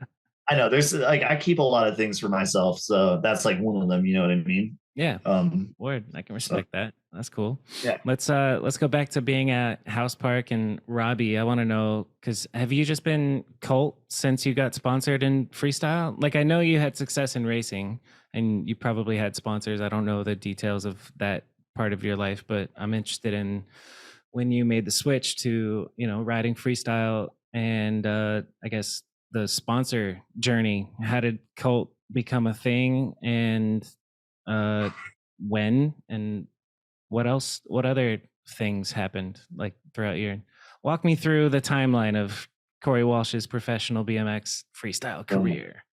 There's that word again, career. talk about yourself. I don't know. Like, rode for a couple distros and then Robbie hooked it up, and then like I think 2 years ago now, Nuno reached out, we worked out something, and then Vans was kind of been there since Toast day one, which is pretty cool. I met Jerry at Toast, and then that's been a relationship ever since. It's So Jerry Bagley. Is that the dude, Jerry? no, No. that's Who's Jerry Bagley? yeah, Why is that name in that's my? that's HB local. I'm pretty sure I'm pretty sure it's Huntington Beach. Wait, I Yeah. don't know if but Jerry Bagley's like old pro BMX Okay. rider. Yeah. I'm mixing up names. Who's Jerry for Yeah, Vans? Jerry Batters. Okay, word. I don't know if I've ever Yeah, talked to him, but yeah. but he like gave me my first ever package like after Toast and stuff, and yeah, so Hell yeah. That's what's up. I yeah. think I was at the Toast that you're talking about. I think I was at Toast at 13 and 14, or Oh, sick. 2013 and 2014. Those are some of my first first trips filming professionally for Sabrosa. I'm filming a contest but on a VX. It was a trip. Yeah, Uh that's crazy because at that Toast, I did not know Matt Cordova. I didn't know Jason Watts. He was there. I it's didn't. It's wild. crazy. Like all my best friends now that they were there, and I didn't even know, which is Yeah. like insane. I'm trying to So picture like what you would have looked like then. What phase were you in? Did you have long hair, or were you coming from what did you look and what was Corey's style in 2013 and I don't know. 14? Clean cut, wearing a tank top. I don't know. I had no idea what anything was back Nice. then. Yeah. That's wild. And Yeah. then I meant to ask you well, let's continue the sponsor thing. So how, like when you say Robbie hooked it up, what does that mean and how did that come about? I mean, I was writing for another distro at the time for another brand, and then Robbie was just like, "Hey," like wanted to send me a frame and stuff, and then I just made that decision to do that, and then I just kept, I made it, I kind of was like, all right, I'm going to stop racing and I'm just going to film stuff, freestyle stuff, and Dope. just kind of travel and ride and do that. And then, cause I was working 2 or 3 jobs at the time for, I don't know, it would have been like 3 years after I retired when I was 20. And then I just kept filming video parts. And then all of a sudden, like things started to happen. The Pro Cup started to happen more, started to go down to California. And then from there, kind of, yeah, I like there was another offer that came to the table. So then Robbie like stepped in and then we made that official and then Sick. kind of just been history ever since. So yeah. What was your first cult trip that you were on, and who was on it? Do you remember? I want to say the Florida one, like the official one. We went after the first Swamp Fest. We did a Florida trip and stayed at Trey's house. Sick. I think. Yeah. Is But that when you saved Trey's life? no, that was how do you know about that? Because Trey texted me. He said, "Hey, please get him to tell you how you saved my life." Holy shit, there's a fucking story. That was crazy. No, but that was like 6 years before I saved Trey's life. Okay. So Well, tell me about how you saved Trey's life real quick. can we pause this? Do you cut this stuff up or no? Yeah, Can I go to the yeah. bathroom? Let's pause. I'm a P2. Okay, yeah. Let's do that. BRB. And we're back. Oh, I've always wanted to have a Nardwuar moment, and I feel like I just got that on you, dude. So I wish Trey story. I wish I could. I haven't seen that dude around Vancouver. That's like a goal in my life is to see Nardwuar. See Nardwuar, dude. What a fucking legend. I don't understand how he gets that information on all these rappers that like completely bamboozles them. Or just everyone in general. It's pretty crazy. Mm-hmm. Trey story. Yeah. We're doing that. All right. So fuck yeah, we're doing that. we're in Barcelona. I was on a fast and loose trip, and then Paul Tholen and Jason Watts had to go do some UCI stuff in Brussels. And I was just like, I don't really want to do that. So I ended up flying to Barcelona and met up with Trey, Simone, and Chadwick. Nice. We were just hanging out. And we just like kind of met up with them for the week filming. And then Trey like mentioned to me, he's like, holy shit, like, dude, Priest and Merciful Fate's playing. I was like, holy shit. It was they were like tour that day, like Merciful Fate's reunion tour. So long story short, I got into this show. Okay. And we're hanging out. And Trey decides to go get some chicken tacos. And we're just kind of walking through the crowd, going back towards the front. And I guess Trey started to choke, but I didn't really know. So he was just like, kind of looked at me and he's like, oh, I'm gonna get some water. And then he had something lodged in his esophagus. And then, so he goes to the bartender, he gets water. And then when he goes to take a sip, it like chokes him out and he started suffocating. Yeah, dude. And so he was like, he looks at like I was kind of like, what the fuck? Cause he was like down and he was like, kind of started to vomit. And the bartender was looking at us too, like what? Like kind of thinking like, oh, is he like fucked up? But he's obviously not. And then, yeah, he kind of made a notion at me. He's like, he's like, I'm choking, but he was like, couldn't see it. He's like, it's not funny. It's a very serious. It's kind of funny. But so now that we know he's alive, it's funny. Fuck yeah, he's alive. But yeah, so I like looked at him and I was like, you're fucking choking? He's like, yeah. And I just so I Heimlicked him. Nice. I Heimlicked him in front of like so many people, and it was like 30 seconds of reps of like real solid like reps because I was scared. I was like, holy shit, this is gnarly. And like I've always been taught like when you're just above like the rib cage, you like push hard, right? Yeah. But yeah, like 30 seconds, 45 seconds, it passed, and he like could breathe again. Whew. And it was crazy because after it happened, I looked at him and we were like, what the fuck? But then everyone around us was staring at us, right? Like everyone. It's like it was like an episode of Black Mirrors where everyone's staring at you as someone dies. But everyone started shaking my hand after. Like I was like, this is the bartender shook my hand, and then we just like I looked at Trey, and then we just like kind of just went back to the front, and then so then I remember like he messaged Kelsey or something, and he was just like, holy shit, Corey just fucking saved my life. Fuck so yeah, man. Had you known, have you like a Heimlich is something that I actually think about sometimes. I'm like, if that happened to me, I'm not really sure how to do the Heimlich. Did you know prior, or were you just winging it? Had you No, learned? I knew it from high school. Nice. We, Yeah. we did CPR courses, but I probably should have had a refresh. I mean, it's pretty common sense because you can Yeah. do it. You can do it to yourself on like a desk. You know, Okay. What's the you just have to move? Teach me I think Heimlich, basically, right now. well, it's like I don't actually know if I'm like, but it's just like below the rib cage, and Okay. you're like doing chest compressions as hard as you can. I'm pretty sure. I mean, it worked. So Cool. I think I got it. yeah, Yeah. but you're just it's pretty common sense. Like if someone's Yeah. choking, you just like, but you like Get the shit out of you, them. yeah, you have to. I was hitting them pretty hard, so Yeah. Fuck yeah, you yeah, saved totally Trey's life, embarrassing. dude. That's amazing. Yeah, it's pretty crazy. So he owes me. So Yeah.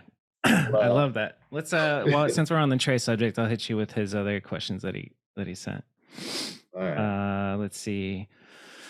Um tell Corey to tell the story about how he saved my life. We got that. Also, one of the happiest days of my life was when Corey told me my ramp was the hardest ramp to ride. LOL. I said, okay, that's not really a question, but what do you think of Trey Jones's backyard ramp? And why is it the hardest ramp to ride? It's just fucking hard to ride, man. It's tight. It's just, I'm like used to pools and shit too, but that shit's humbling. The ramp is not easy to ride. He makes it look real easy, but yeah, I've been there Yeah, and the shit is not easy to ride. you can imagine So, that, you know. So congrats, Trey. You're congrats. you Trey. You win the construction. I don't even know if that's an award. He's always building weird random shit. I love Trey's I don't know, what's the word?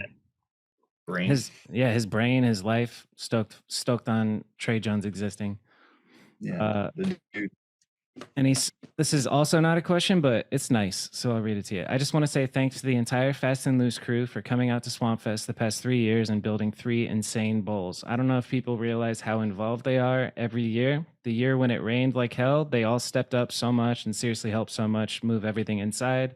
It's sick to see a group of pro riders actually building shit with their own hands and keeping DIY BMX alive, whether it's Swamp Fest, Act Jams, or other jams they do. Corey, Jason, and the whole crew are really keeping Core BMX alive and making it look damn good too. Aw. Thanks, Trey. Thanks, Trey. What a sweetie. So. Let's see. Where to from there? Oh, I want to talk about Colt and what it's like to be on Colt. And because Colt has riders all over the fucking world, but there's like the main squad, and I would say that you're part of the main squad. What's a memorable trip besides that first one that you went on? And what's it like? Yeah, what's it like being on a trip with, the Colt pros? Dakota, Chase. I mean, it's pretty sick. Chase. I mean, now it's so normal now, but it's amazing. It's really easy. I've been like lucky enough to be able to go on trips with almost everybody. So yeah, I don't know. It's like I fucking love it. It's one of the easiest brands to work with. Robbie, I think Robbie just understands how I work a lot too. I'm pretty like I wouldn't say the word difficult, but I definitely work in a different way than a lot of other people.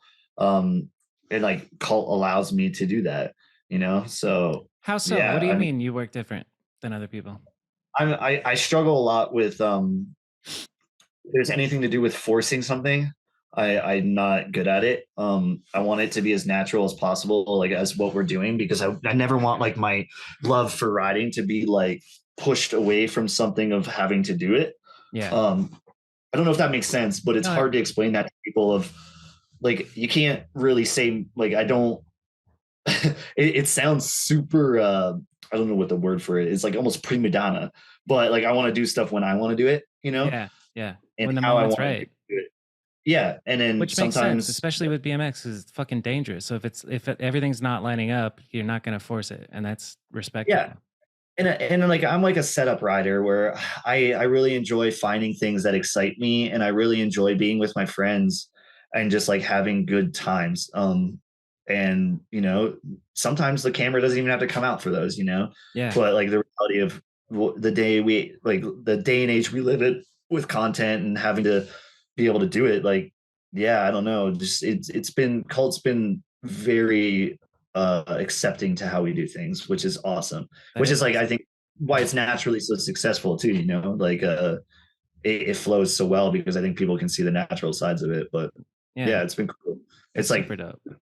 yeah, it's pretty crazy to think that like I just go on trips with those dudes, you know, like being on trips with Dak is like always the funnest because he's fucking down. Yeah, And I dude. really like, I'm like kind of I really like, I obsess about things, especially building things. I really like just like really building stuff, or it's really fun when a spot isn't rideable and you make it like rideable. And Yeah, Dak is king of that stuff. he So really is, dude. Yeah. being like he's down, you know, because I'll do. I don't know why. Sometimes the work for getting something is in riding it is almost better than riding it. Yeah. So so yeah, like being on trips with him. I mean, everyone. It's been crazy. So If I was like, okay, you have to pick four dudes from Cult to go on a trip right now. What's your dream Cult trip? Who's coming with you and where are you going? uh, that's way too hard. That's gonna make the other Cult members feel bad because Corey doesn't love me. No, do it. Fuck yeah. Well, I'm gonna go ahead and say like Jason, yeah, Little John, and Preston, probably. dope. Yep, Like yep. like I just could have good guessed friends. that. Yeah. Okay, Yeah, so and then then who's okay, filming on that trip? Vish. Nice. We're bringing Vish too. Vish is the man. Yeah, Love it. we're bringing Vish. Yeah, I Yeah. fucking just my dude. So that's like dream trip, and then we're hitting Poland, Sweden, uh Italy, and then Japan. Fuck yes, dude. Can I come? Yeah, yeah, sure. When's this Yeah, happening? sure. I don't know. No, Let's but figure out the budget. It'll probably cost about 70 grand, but we can make it happen. oh, I know all about that now. So yeah. Ah, fucking A. Speaking of filmers and Vish, shout out Vish. I love Vish. Yeah. Who's been a filmer that you worked with that who's your favorite filmer that you've worked with? And then also who's your favorite filmer that you haven't worked with? Ooh, great, interesting. I mean, I really like Vish and I have been through a lot, you know. I've been with Vish like day one since everything. So Hell yeah. I mean, like he was like for the longest time the only person I can really film with and be comfortable because like I know he knew how I worked, kind of just like comfortability with doing things, you know. Um, I mean, like I love filming with Gregson too. Yeah. He's just become a really Christopher, right? yeah, Yeah. Chris Gregson. He's become like a really good friend, and being able to like ride with him and just the way like the two like cultures like clashing has been like amazing. So That's fucking magical. You writing and then him filming is fucking yeah, perfect. I mean, like That he's combo is so like sick. like we've talked about it. I'd love to do a dream like a project with just Gregson. Yeah. But just because it's like my style of riding, it's tough, you know, because you got to travel a lot for it. So, and Yeah. then he's also like a pro skate filmer, really, you know, he's a Yeah. thrash He's a filmer, little so busy a sometimes, you little know. busy, like Yeah. as are we, you know. It's like, how do you make any of that mesh? But yeah, I don't know. There's a lot of filmers out there. A lot of snowboard filmers and skate filmers that it'd be cool to work with. But obviously, they probably wouldn't. Interesting. Put me Yeah, on to name a couple of that because I I'm don't think I I'm pay attention to snowboarding and skate I'm filmers. so bad with names at first. Like you can't put me on the spot like that. Like, I'm so sorry. but All I mean, there's like I'm not gonna be able to tell you, but I could tell you like an hour from now probably. right. Well, tell me a snowboard video that I should watch. Um, there's like so like Torment is like the like a core their core like snowboarding site. Like I would say it's one of my favorites, but there's a ton of they put out some crazy shit. Dope. Um, Yeah, snowboarding is kind of like it's a whole thing. Like, seeing yeah, them ride street is fucking insane. You know, yeah. like Well, that's like I grew up snowboarding and I snowboarded till I was about like 17 and BMX fully took over and I kind of stopped oh just no because shit. Could you do yeah, tricks and shit? yeah, we like rode street. That's what we would do. Dope, So like dude. growing up and stuff. So like I was like a park kid. So I still have like it's weird now because I went snowboarding this year and it's so crazy when you don't do things for a while. But it's also like super humbling to like go back to it and like love it and be so bad at it. I Yeah, like yeah. super sick. Like I jumped onto a grind box and died. I was like, this is but it's sick to be able to just like, I don't know, it's the same feeling like when you're biking down the road as a kid and you like see a dirt path when you're like 10, you get stoked. You know, Yes. as you Yeah. get older, that kind of goes away. But like with snowboarding, I can still kind of do that. So I love I'm that. it's pretty it's kind of unfortunate right now. I'm hurt because we just moved to Colorado and I Yeah, was the like, damn it. snowboarding good there. Wow, that's English. The But snowboarding good there. but good there. Yeah. But hopefully once I'm a little bit healthier, we'll be able to go into the mountains. That's dope, man. I didn't know that you grew up snowboarding. I guess it makes sense because you grew up in Canada. So Yeah, I mean, like our local hill is called Chicopee though, which is like a trash mountain. So it's like a that's why you literal trash become like, mountain. yeah, Nice. literally trash. But that's why you become so like park kids, because it's like, oh, what are you gonna do? You're not gonna like ride POW. You're just gonna ride park all day. So What does that mean when you say park kids as far as like snowboarding goes? just like because the mountain will have like runs, but it will have the train park. So it's like they say park kids, the kids that stick to the train park. What is a train park? Like the Sorry, skate, it's the skate park. it's a skate But park, but for snowboards. yeah, what do you mean? Like that's like where all the rails are and all the like there's not like Oh, you're not okay. just going down a double diamond and then there's a fucking big ass handrail. Like Well, no, if, it's if you can't tell, I've never been snowboarding or paid attention to oh, the okay. culture, so I don't know. I don't know Sick, shit sick. about snowboarding. Train park. Okay, that's cool. No, Uh, yeah, I try to do that a lot. I have a lot of things that I take influence from because like it's just really nice to see other sports because there's so many people doing really sick shit. So yeah. What other sports besides snowboarding and skating are you paying attention to? I just watched I a watch. rollerblading video the other day that I was like, "Whoa, dude! Like the rails those Yeah, I guys hit love are insane." I love rollerblading now. I've always loved rollerblading. I love mountain biking. I used to be an idiot too with it. Like I've said some stuff before to some people. I was like, what the hell am I when you're young and ignorant? And like I was Yeah, trying to be like core BMX, but yeah. now it's like I fucking love mountain biking. A lot of those dudes are super cool. But then like I kind of have like a respect for everything now because I'm like not trying to like if you're doing shit, like I don't even care what anyone says. Like just fucking do your thing. Yes, Um, 100% like because agree, I'll even man. like Yeah, like I've watched scooter videos here, and it's just like it is what it is. As long as you're doing what you're doing, and then yep, like especially if there's like core aspects of it, like I'm stoked. yeah. If it's not like a bunch of logos and a bunch of flippy whoopies, like I'm like Yeah, hyped. exactly. So, Dude, I've seen some swaggy ass scooter riders, dude. Like it's all filmed on a VX and just like they have style somehow making it look amazing. There's some scooter riders that are very impressive. Same with rollerbladers, same with what the fuck else is there? Maybe I don't know. I don't know about you hopping on one of those one wheel balanced hoverboard yeah, things, maybe I think stay away from that, but there's a bunch of things. You're also allowed to like have your own opinions and stuff. I've just been trying to be a little bit more open minded to everything and just I think that comes with age and getting wisdom and perspective of like, oh yeah, well, yeah, like but I'm also getting salty here at the same time. But it's like at least I'm like just trying to be a little bit more like I don't give a fuck. good. Like as long as you're not waxing the shit out of the coping, I don't care. Yeah, that's the way Like to be. it is What what it is. Yeah. what are some speaking of being salty, what are some rules? I know there's no rules in BMX, but if there were some rules that you had to establish, what rules would you apply to BMX? And this is a hypothetical joking question, but hit me with it. I don't know, man. I'm just like I'm stubborn. I like what we like and what we do and just having fun and traveling and stuff. So that's like the aspect that I'm stubborn with and salty with. Those are some really Um tough rules. Have fun and travel. You fucking yeah, have you're fun and tough. travel. That's like all I really ask. I don't know if you can tell, but I'm not very competitive. So I don't know. There's just like fuck rules. Actually, like do whatever you want. That's Or a like good answer. Fuck rules, do whatever you want. but it's pretty funny though because we've been having a conversation about gatekeeping as well, and how there is need for gatekeeping, I believe. But also, I don't know. It's a tough conversation this day and age. Why do you Not even believe this there day. is a need for gatekeeping?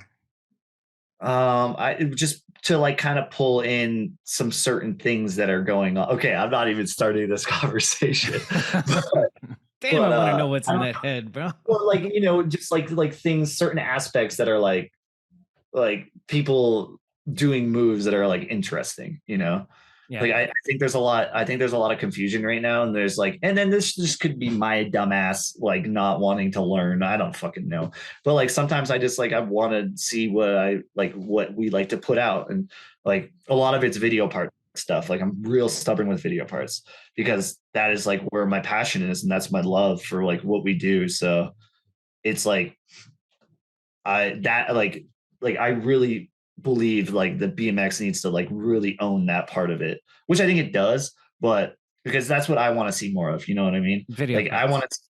I want to see, yeah, I want to see kids that are coming up that like film video parts, you know? Yes. It's like that's what we do. We travel and we film video parts. Yeah, like it's the argument between like quality content in my head to quick content. And they're both important in this day and age, but there's something about that quality content that does a lot more for me, and I think a lot of other people as well. I agree. Um, Yeah. yeah, like Let's role play because it. I I'm going to be a kid who is good but only posts Instagram clips, and you say video parts are important, and I say, "Well, bro, nobody's around me that can film." What do you say to that kid? well, that's exactly what happened to me. And then I grabbed a camera and started traveling with my friends and just started filming everything. Boom, Like there's your answer, I would just kiddos. I would Yeah. just be like I purchased a camera myself and then would give it to my friends. I then naturally progressed. Like now we have like Clemens is like an amazing filmer, Yeah, and you he's know really good, dude. Slept yeah on Clemens. So he good worked as a at fish. volume demo forever, you know. Yep. So we have that in our back pocket, and but like you can like that's like the hardest thing about there's a lot that's like where I'm stubborn, you know. Like I don't want to be like on my phone, like I don't want to like be looking through stuff and then all of a sudden see someone's best clip, you know. Yeah. Like I don't want to see that. I want to like see that where someone put that time to like put into it, but that's just like the purist in me, you know. That's Right. just like me being stubborn on like the art form of what we do. Yeah. um and so that's like kind of what I mean by gatekeeping, you know. Like I believe that like that is still a very big important part of what we do. um and then we're going to see what pans out with technology and evolution, because that's just what's happening, you know. It's just a Yeah. change of things. It's just So I'm actually instant really gratification versus delayed gratification. Like I'm sitting on clips right now for the next video that's, 5 years old at this point, but that almost makes it more special, like just wait, and then release, well it's I like think yeah there's something it's special about that. like we're editing Jason's new cult video right now, which should be coming out in a couple weeks or a week, like, Ooh, and it's like a full like 8-minute part, you know, that fuck yes, he dude. traveled to like fucking 6 different places, like literally the entire state, like continent of America we traveled. And then So like dope. there's Europe, there's Australia. So it's like it's just things like that, you know. And yeah, I don't know like where we kind of went with that, but Well, just talking uh, about instant versus delayed and the fact that like you work on a project for a long time, but then while you're working on that project, you also like part of the job and being a like well-known writer, I think is like Dakota does a great job of it, of just like posting Instagram clips, but then like what you see his Instagram clips, but you also know that he's sitting on footage that's going to come out in this yeah, high low video, like he is great at that. figured out. Like I personally really struggle with that. Like I really struggle with the quick content because I just don't like it, you know. Yeah. But then I also understand like especially running a brand, that is what pushes things. Yeah. So I understand, but there is something about like a quality piece of like an art form that someone does that I think has a lot more weight than that analytics can kind of judge Right. stuff like that. And I'm a pretty big believer of that. I'm a big Same, man. believer of still, even though there's all this noise here, it's okay to like hone in and do this one thing that like we've always done. Yeah. Um, And I think but Robbie's on the same page with Colt. Like yeah, that. I think he yeah, gets that. And that's huge because some companies are just like, nah, we don't even need to work on projects. Just put it out on Instagram and put the STEM promo out. No shade to anybody, but that's, yeah. them trying I to mean, be expert marketers. But there's something about making something valuable for I guess the word core fits, but just something special that you put effort into. What do you, when you say you have a hard time with like putting out Instagram clips, what do you mean? Like, I guess you I just just, kind of answered it. I You just just, don't like it. I just don't like having to. It sounds so prima donna. That's what's hard about. But like when you're in the mentality of where you do this kind of every day, there's something about like when you can't. It's almost like you're doing something now for a purpose that wasn't why you would initially do something. So that moment of at the park it just in my head it ruins a lot of things. And there's a lot of moments I've had where we don't film things which are like kind of for me. That's like the other side of things, like certain things like I like things are for me, and that's a big thing in my life is understanding and trying to appreciate those things. So sometimes it's like an Instagram clip is not going to come out because I'm just it's a lot of energy for me to put it out there to just put it on a platform that's going to go away. Yeah. Just scroll And past and then it's gone forever. It's kind of wild how that shit works, dude. it is pretty wild. Like I'm sure a lot of people listening to this looked at Instagram stories today. Tell me two of them. Right. It's just Yeah. we're in and out with our brains this day. But like, why are we so ingrained in our systems? Like the people we looked up to in the video parts, like in our heads with the songs playing. Yeah. That's just where I really try to. I don't know. I really believe in that. I need to get better at. I mean, posting on Instagram also doesn't matter. So I just Yeah. post all my old stuff just so something's on it because Yeah. also welcome to society. That's how it works, and it's never going to be the other way. So I'd say you're doing a plenty good job at running your social media, man. I see you. I see clips of you constantly, whether it's through your sponsors or from your direct page, but it's always a treat. cheers. And on that note of like projects, like there's things that will get remembered, like pull back or die, right? Yeah, Yeah, the DVD that you guys worked on forever and premiered it at Swamp Fest, like that. They're not we gonna actually go never get like, premiered it at oh Swamfest. wow, you didn't, or did you? Did No, it never came out. Yeah, Well, because we didn't COVID. we got no video premieres for that at all. Damn. We ended up just putting it out. Yeah, Yeah. that's why this year we're doing a pretty big Magnitar premiere. It will be at a theater and everything. Fuck yes, There will that's be a bunch of proper. notice. We'll have a jam. Yeah. So I'm copying that. Well, I'm not copying that. I'm doing the same thing for Mediocre too. Jam premiere in a theater. I think it's so important to have everybody like sitting down, booze available, but like to sit and focus and watch it is important. And then it gives you a chance to like, I don't know, play other shit, play like a local kids video before your video and put people on and all that shit. But yeah, either way, what I was saying is just a memorable, it becomes memorable the more effort you put into it. Like, yeah, full lengths, I think. Honestly, dude, like my attention span for watching just trick porn is like slowing down. Like I think a 30-minute video is a really good length, but like an hour long video like I did with my last one is just like, fuck, that's so long, especially if it's just trick. That makes me think of in the Fast and Loose DVD, you guys had a good amount of 8mm or 16mm B-roll. I was curious about what cameras you guys rocked with. I mean, it's just all 8. I got a couple Canon 8mm and stuff. Sick. I actually just got a 16mm, so I'm going to be like kind of going up to that.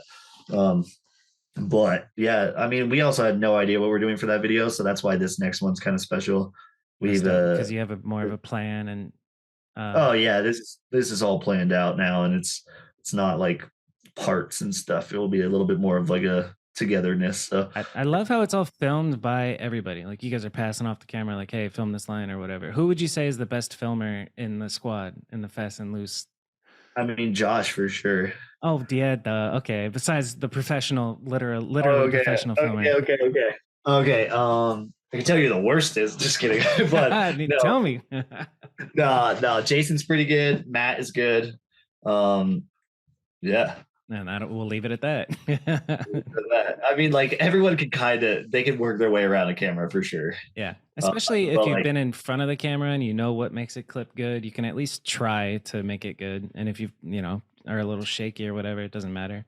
Yeah, absolutely. Part of the battle is just knowing what's good and how to film a specific trick. Like for each trick or for gaps, like there is an optimal angle that you learn over time. Yeah. I like filming, dude. I fucking love filming. It's one of my favorite. Yeah, I love favorite things. It's one of my biggest passions now, for sure. That's what's up. What camera did you buy? Is this so? When you said that you bought yourself a camera, are we talking the same camera that you used for Fast and Loose, or these are two different time periods? I just bought a 16mm. You just bought a film 16 camera. mil. No, earlier when I was talking about like, hey, I'm a kid and I want to make a video Oh clip, but there's no, no no, no. filmers. I just had a HMC 150, and then now I Okay, have like a PX 70. nice. It's like a little Sony cam. So Is Fast and Loose filmed on that HMC 150? PX 70. PX 70. Dope. Yeah, when I get back into, dude, I'm tired of filming VX and filming on tapes. when I get back to filming HD BMX, I'm kind of excited to like refigure it out again. Heck yeah. When I was working for Sabrosa, it was a combo of I think a Panasonic HMC 150, maybe or whatever, some HD camcorder, but then also a Canon T3i with the Canon 8mm Yeah. fisheye lens, the like standard, and that shit looked good, man. I miss those days. But it's Oh weird yeah. because it's wide, especially for fisheye shit. Like having widescreen fisheye is different than a square aspect rate or 4:3 aspect ratio because you can see more. So you have to do a lot more up and down. You can like you don't even have to move left to right because the screen's so wide. And I don't Yeah, know. for I sure. could talk about that shit all day. Heck yeah. Let's see. So we got Magnitar coming out. Let's talk about. We talked about first person that you were starstruck by was Ruben. We talked about how Fast and Loose started just kind of as an idea and through Backbone. I was gonna ask you about the premiere of Pull Back or Die, but didn't happen. That sucks. Best film out of the crew. Shout out Josh Clemens. Your influence is growing up. Who's your favorite people to ride with currently, and who pushes you the most to get out of your comfort zone with riding? I mean, I think it's just our crew that we have, honestly. I mean, Matt, Chris, Jason, Josh. I got my homie Santi from Europe's like one of my really good friends. Santi Uh, Laberde. no, Santi Martinez. Nah, Okay, he's the homie from Switzerland. Met him at T1 back in the day. nice. But just I don't know. This all the boys in Australia are just an entire new level of energy. Built Um, different. yeah, built different. But man, I'm like down anyone that's on the deck that's stoked. Yeah. Yeah, that's So interesting. Did you see Tear the Club Up? oh, I did. I have not. No, I have not. I So need to watch that. fucked, Oh, dude. wait. Oh my god, you just fucking got me. Wait, no, I have. Wait. Where did we watch it? We watched it, but I was super jet lagged and I fell asleep halfway through it. I have to. Oh my god, Sal's gonna fucking kill me. But it's really good. I know it's really good. I It's just fell asleep so because I was good, jet lagged. man. The filming, the I editing, can watch- and not to mention the riding. Those dudes go hard. Like the rail tricks out Oh there. yeah, Seems like Australia is just a playground for BMX. Like every spot just looks like, what the fuck? That's amazing. yeah. Everyone's just real cool. Um, I think Jason Watts is probably my favorite Australian rider. Who's your favorite Australian rider outside of the circle you're in? Ooh. Russell Brindley for sure. Russell Brimley. I gotta look him up, dude. Yeah, Maybe I man, already sweet follow bumps. him or something, but what is it? He's the man. He's a part of the backbone dudes. Nice. Yeah, it's the On man. that note, since that's somebody that this is a question I ask, but I want to like put me on to, a couple, maybe 5 riders if you can that I don't know about that I should know about. I mean, you obviously know Seamus, right? Seamus McKeon? Yeah. Yeah, love Seamus. Love his riding. I don't Five know if riders you I've met him, but we've talked on the internet. five Seamus is riders you fire. don't know about. I mean, you know Little John, obviously. Yep. Mystical man, train hopping, fucking wildlife guy. Yeah, I just went on a trip with him and Delucky. It was fucking insane. Hell yeah. Shout out Lil John. Shout out Little John. I don't know, man. There's a lot of Try. people. So we got Seamus, Lil John. Even though I know them, that's fine. Keep going. 3. People you don't know. You know what I mean? Like just a young kid that Okay, maybe all right. you know about that I You don't don't know. know the homie Santi, and he's gonna have the sickest crash section in our new video. Santi Martinez. Yeah, he'll have the sickest crash section. Man, I'm blanking. There's so many Australian people that you don't know about that like fucking rip. Like Chris Goldring, you would never know. You'd never know of him. Never heard of him. What's his Yeah, name? exactly. Chris. What's his last name? Coltrane? Goldring. Gold? Spell it. Yeah, I don't know. I don't know his Goldrig? Instagram. No, The don't. spot No, like that. not his Instagram, but his last name. You know it. You just said it. I Fuck, didn't hear man. it. I don't even know I don't know how to spell his last name. Say it again, then. Say it slowly. What does it start? Gold Train? I'm looking this up now that I'm fucking. I think he is. They all have. Everyone in Australia has like really funny names though Yeah, to they all do. their stuff. All right, who else? I don't know, man. Chris This question is Goldtrain is what I'm gonna write down. Like gold ring, gold ring, gold a rig. gold train. Oh Gold rig. God, Okay, gold rig. he's gonna be like, "Why are you talking about it?" There's Hi, like Chris. there's like 1,000 there's like 100 Australians that you would never have heard of that are just like the best people ever. It's crazy. Fuck yeah. Give me one more. Nah, I'm done. That's it. He quits. Dude. I'm not gonna. I'm not. It's not. I'm 9 not o'clock. conforming to your questions, bro. I'm fucking fried. Oh shit. And we talked about your favorite filmer that you've worked with. Let's see. And tricks that you can't do that you wish you could. What is one that you can't do that you wish you could? I mean, I don't know. I just saw someone do a switch truck double down whip. So that'd be pretty crazy. I wonder what that feels like. Yeah, for real. What the fuck does that feel like? Dude, I don't know. there's some tricks that I don't even understand still to this day. Like the cash roll, it just looks so fucking weird. Like you're turning and then front flipping and forward back flipping at the same time. Cash rolls look crazy. Yeah, that's a whole nother discipline of riding where it's like, what the fuck? Like R. Willie doing shit at the triple jumps where he's doing a body backflip.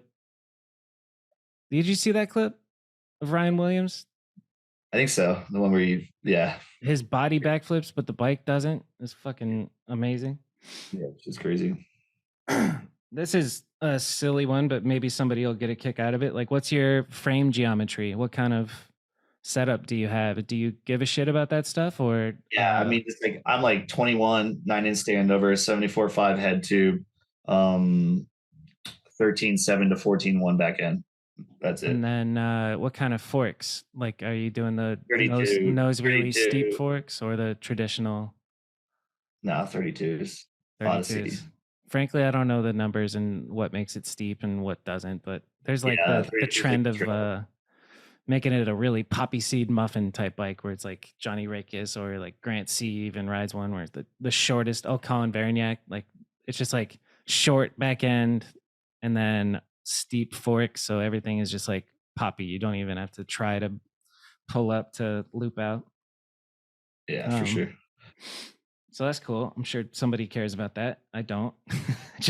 I've always just been like, let's just ride the bike. And then there's some shit where people get so nitty gritty about the details of like, no, it's got to be like 0.25 inches longer on the back. And I'm like, just ride the fucking bike. Someone made it through 2 hours of this to get their question finally answered. 74.5. And they're going to be like, why the fuck would you ride that? I think we're 2 hours deep on this right now. They're hyped. So, hell yeah, brother. You got welcome. The numbers. I wrote down here because you mentioned earlier that you were working 3 jobs at one point. What were those jobs? I was a woodworker. I worked at Costco. I worked at a bike shop, a BMX shop in Vancouver. I was doing DoorDash at the same time. I was a shop. I was a BMX race frame mill rider for a little bit, powder coater. Nice. Yeah, that was in BC. Kind of done a lot of stuff. Fuck yeah. I was doing everything possible to do it. It was just to get shit done. And this is like around the time where you moved out and you were making it work, living with your sister. Yeah, that's dope. Yeah, for sure. Like we raced for a long time, but I was working at it was a company called Yes, a race frame company. I worked there for a long time. So sick. What'd you do at the frame? Oh, you were powder coating. My bad.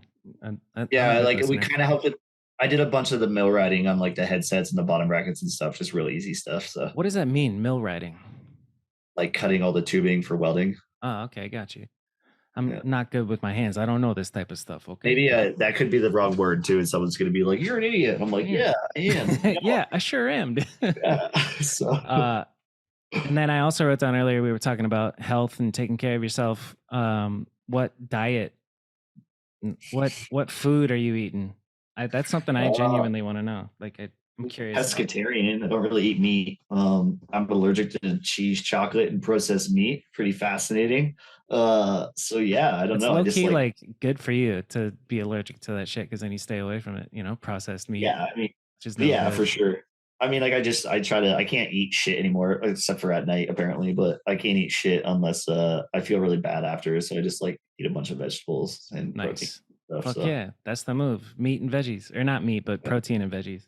Fish and yeah, veggies, dude. I had a bomb ass salmon earlier with some cauliflower and just a little bit of white rice. Man, it was fire.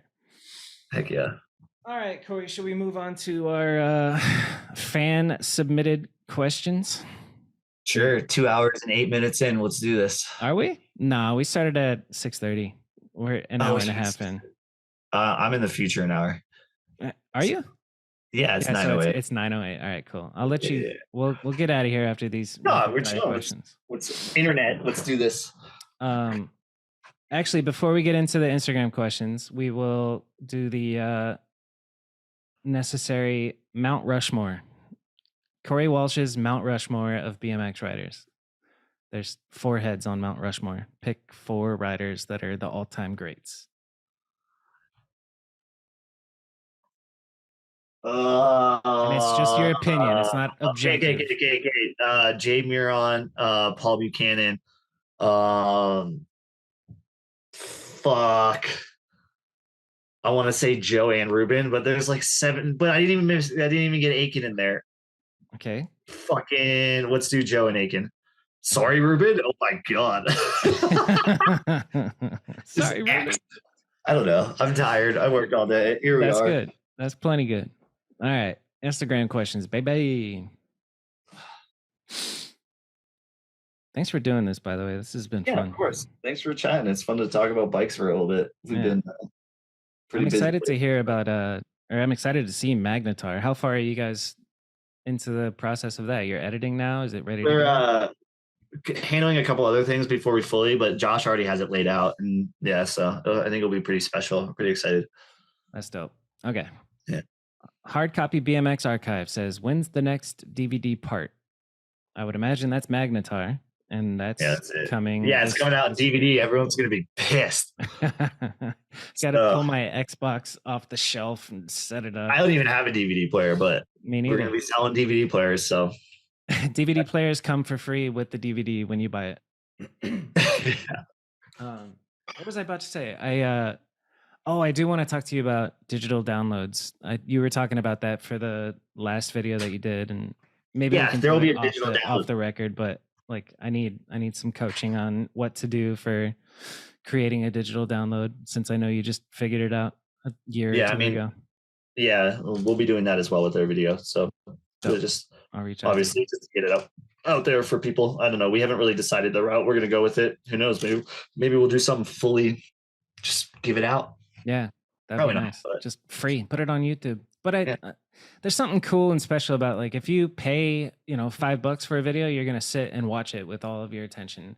But if it's free on YouTube, you'll just turn it on, and then if anything bores you, you're like, fuck this, and put it away. So there's something about like getting skin in the game, which is cool. Still big believer in the quality. So here we are. Another thing that just popped in my head, I was trying to remember where we first met, and I think it was on the Cult AZ trip, and you were editing Pullback, or the DVD. I'm sorry, I keep fucking up the name, but you were actually, like, I was interviewing Vish in one room, and then you were out in the other room working on the titles for the video, like scribbling them out and then inverting them and putting all that shit together. It was cool to see, to be honest. You low key, I was a little intimidated. I was like, oh my god, that's Corey Walsh, dude. You know what I mean? Should not be. Yeah, that's how it goes, man. Cool. That trip was. That AZ is the best. Well, until summertime, and then it is no longer the best. All right, shout out to sustainable_biking. Ask him if he has any good memories riding Genoa Bay dirt jumps back on the island back in the day.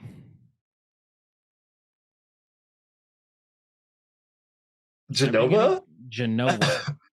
Genoa. Genoa. Genoa. Bay. Where is it? Genoa Bay dirt jumps back Dirt jumps on the island back in the day. We're gonna skip it because that doesn't ring any bells. Someone now hates me. Thanks for the question, Sustainable Biking. Logan Shred says, what is one place or spot Corey would like to ride but has not yet? There's like 100 in Poland. I just found this other spot in Italy that these dudes skated. God, that is an endless question. Grand Cayman Islands, SMP, China, every single spot in Japan. Boom. Europe is just like crazy. It's like everywhere you corner you go now. There's like everyone's filming parts right now on like a lot in the skate world on all this stuff that no one's seen before. It's crazy. That's so sick. Yeah, Europe's built. Yeah, that's like there's like 3 DIY spots I'm trying to build here. I can't wait to ride those. Yeah, there's a lot. So that's a good answer. All right. Yeah, he hit a nerve. I got excited. Ooh, spots. Yeah. Yeah. All right. Cecito says tips for upcoming riders. Just one tip for an upcoming rider. Have fun. That's a damn good tip, Corey. Damn good tip. Yeah, get off your phone. That's smart. This is a cool Instagram name. Dead and Erect says, always in solid band tees. What's your top 5 so I can binge? Also come to Perth already. X. I think that's awesome. I've been on a crazy band kick lately with buying t-shirts. It's like I got a problem. Yeah. I also am genuinely curious. Hit me with some bands that I can look into. I mean, like there's also a difference between shirts and the bands I like, but I've been like into a bunch of really rad like queer punk lately. So like Limp Wrist is one of my favorite bands. They're just like they're kind of like they call it homocore actually. Homocore. Yeah, they're just like they're all gay in it, and it's all about the suppression of that. But he's the lead singer of that, George, was in a band called Los Cositos, which is like a band from Mexico that's like fucking the sickest punk shit ever. So both of those 2 bands, I'd love any of that merch. There's a Bolt Thrower stuff is like I really like the art from that. And I love that music still. Yeah, I love Power Trip shit just because I fucking love Power Trip. I've heard of Power Trip. I haven't heard of the other ones, but I've heard of Power Trip. Rest in peace, Riley Gate, man. Yeah, that dude was that band was the sickest. And I mean, I love Priest stuff just because I'm a Halford fan. Like he's the sickest, you know. We all grow up on Priest. Shouts to Priest. We might be shouting out Priest again, but we'll see. And then yeah, there's so many bands out there right now that I'm listening to that's like it's kind of like a constant cycle. But what if I was a rookie to punk? What would be the band that you introduced me to ease me? Depends what you want. Okay, all right. Also, like my entire phone library is basically just LJ screenshotting me, sending me music every day. Nice. So it's like I was hanging out with them the other day, and I looked at it, and I was like, God damn it, this is all your fucking music, isn't it? I was like, yeah, I'm just like chameleoning to fucking LJ. I'm gonna look at my phone though. There's a bunch of stuff. There's so much, man. There's like I also who's LJ? Little John. Oh, my bad. Okay, gotcha. Yeah, hit me with a band. Hit you with a band? Yeah, a band. Los Crocitos. I think that's how you say it. Crocitos. I'm gonna fucking Crudos. If I'm saying that wrong, I am so sorry. Crudos. Cool. Rip. Look up Limp Wrist. Limp Wrist rips. Yeah, I'm gonna look up Limp Wrist. Cool. And there's so much, man. It's kind of endless. Dope. Because there's like this new hardcore shit that's coming out now too and stuff. There's like so many fucking bands. Hell yeah. Is that the only genre that you listen to? Do you listen to any other genres? Or are you pretty... No, I've been super into like folk and like a little bit of like older country now. Kind of dope. Been listening to a ton of that. I love like post-hardcore music. So like Explosions in the Sky and Sigur Rós and like Godspeed Black Emperor. Those are stuff like that. I'm super into indie shit too, sad boy stuff. I'll listen to emo. It kind of like I go through like cycles of like whatever mood I'm in. Post. It's like my Spotify is fucking all over the place from everything you can think of. Yeah, and it's like I'll have songs pop on like that, like will come on in front of everyone, and I'll be like, "Oh, turn that off," you know, like 'cause it's just it's like something for me. So that like comes from my life. So I'm yeah. like, guys, I was you didn't hear that, all right? All Yeah. right. Chardmander. I know Chardmander. What is your favorite Canadian snack food or candy? Mine are cheesies and coffee crisps. That's an interesting Canadian question. Yeah, that's sick. Ketchup chips. My Ketchup mom just came chips. and visited. Yeah, my mom just came and visited and brought me some. Nice. Uh, honey That's crullers rip. Tim Hortons donut. It's a honey cruller. Canada maple syrup is like my favorite thing. Like it's so fucking Canadian to say, but I love maple syrup. maple syrup is bomb, man. Yeah, but yeah, I'll say sushi too because Vancouver's got some of the best sushi ever. So I I believe know that. that's like Yeah. very not our culture, but it's fucking I fuck with sushi. Straight from the source. Yeah.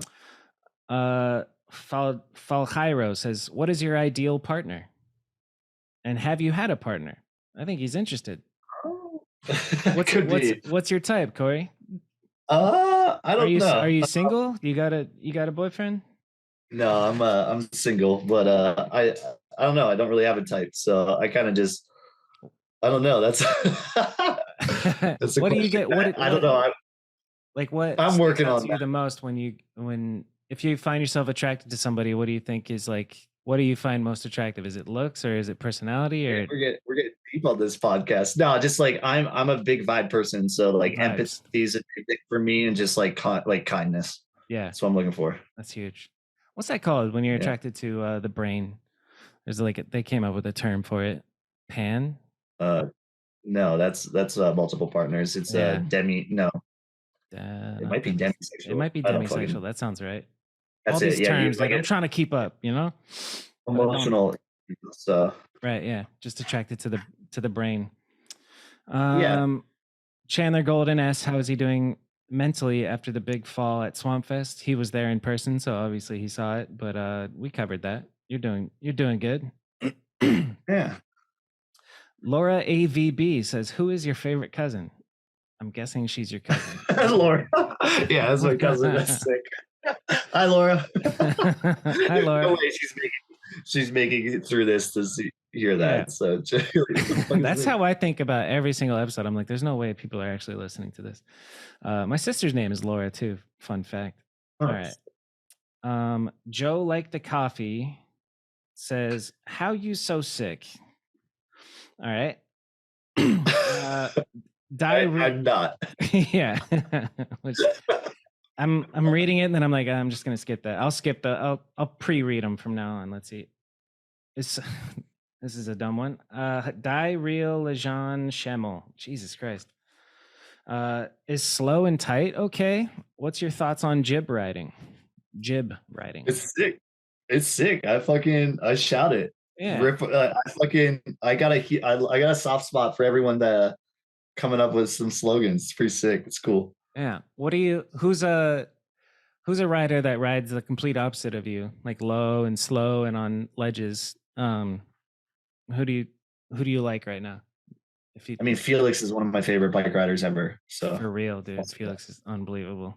All right. Yeah. Let's see. Full Metal Neck says favorite piece of transition in the Pacific Northwest. Vancouver, Hastings, it still counts. Pacific Northwest. Sick. Hastings, yeah, forever. My favorite place in the world. And then this one, I don't know what it means, but you might. He says body jar ? Yeah, it's like when you purposely case the quarter pipe. Oh. When you don't have any tricks, so you just go and try to case everything. That's when you slam your back wheel coming in. That's a body jar? Yeah. Cool. Yeah.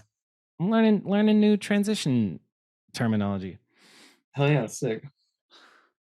Ace 27 says thoughts on plastic pedals and would you run pegs 2, not 4? No, I'm just like whenever I ride pegs, I only ride pegs. So I'll probably be pegless forever, and I will never run plastic pedals because I just like metals.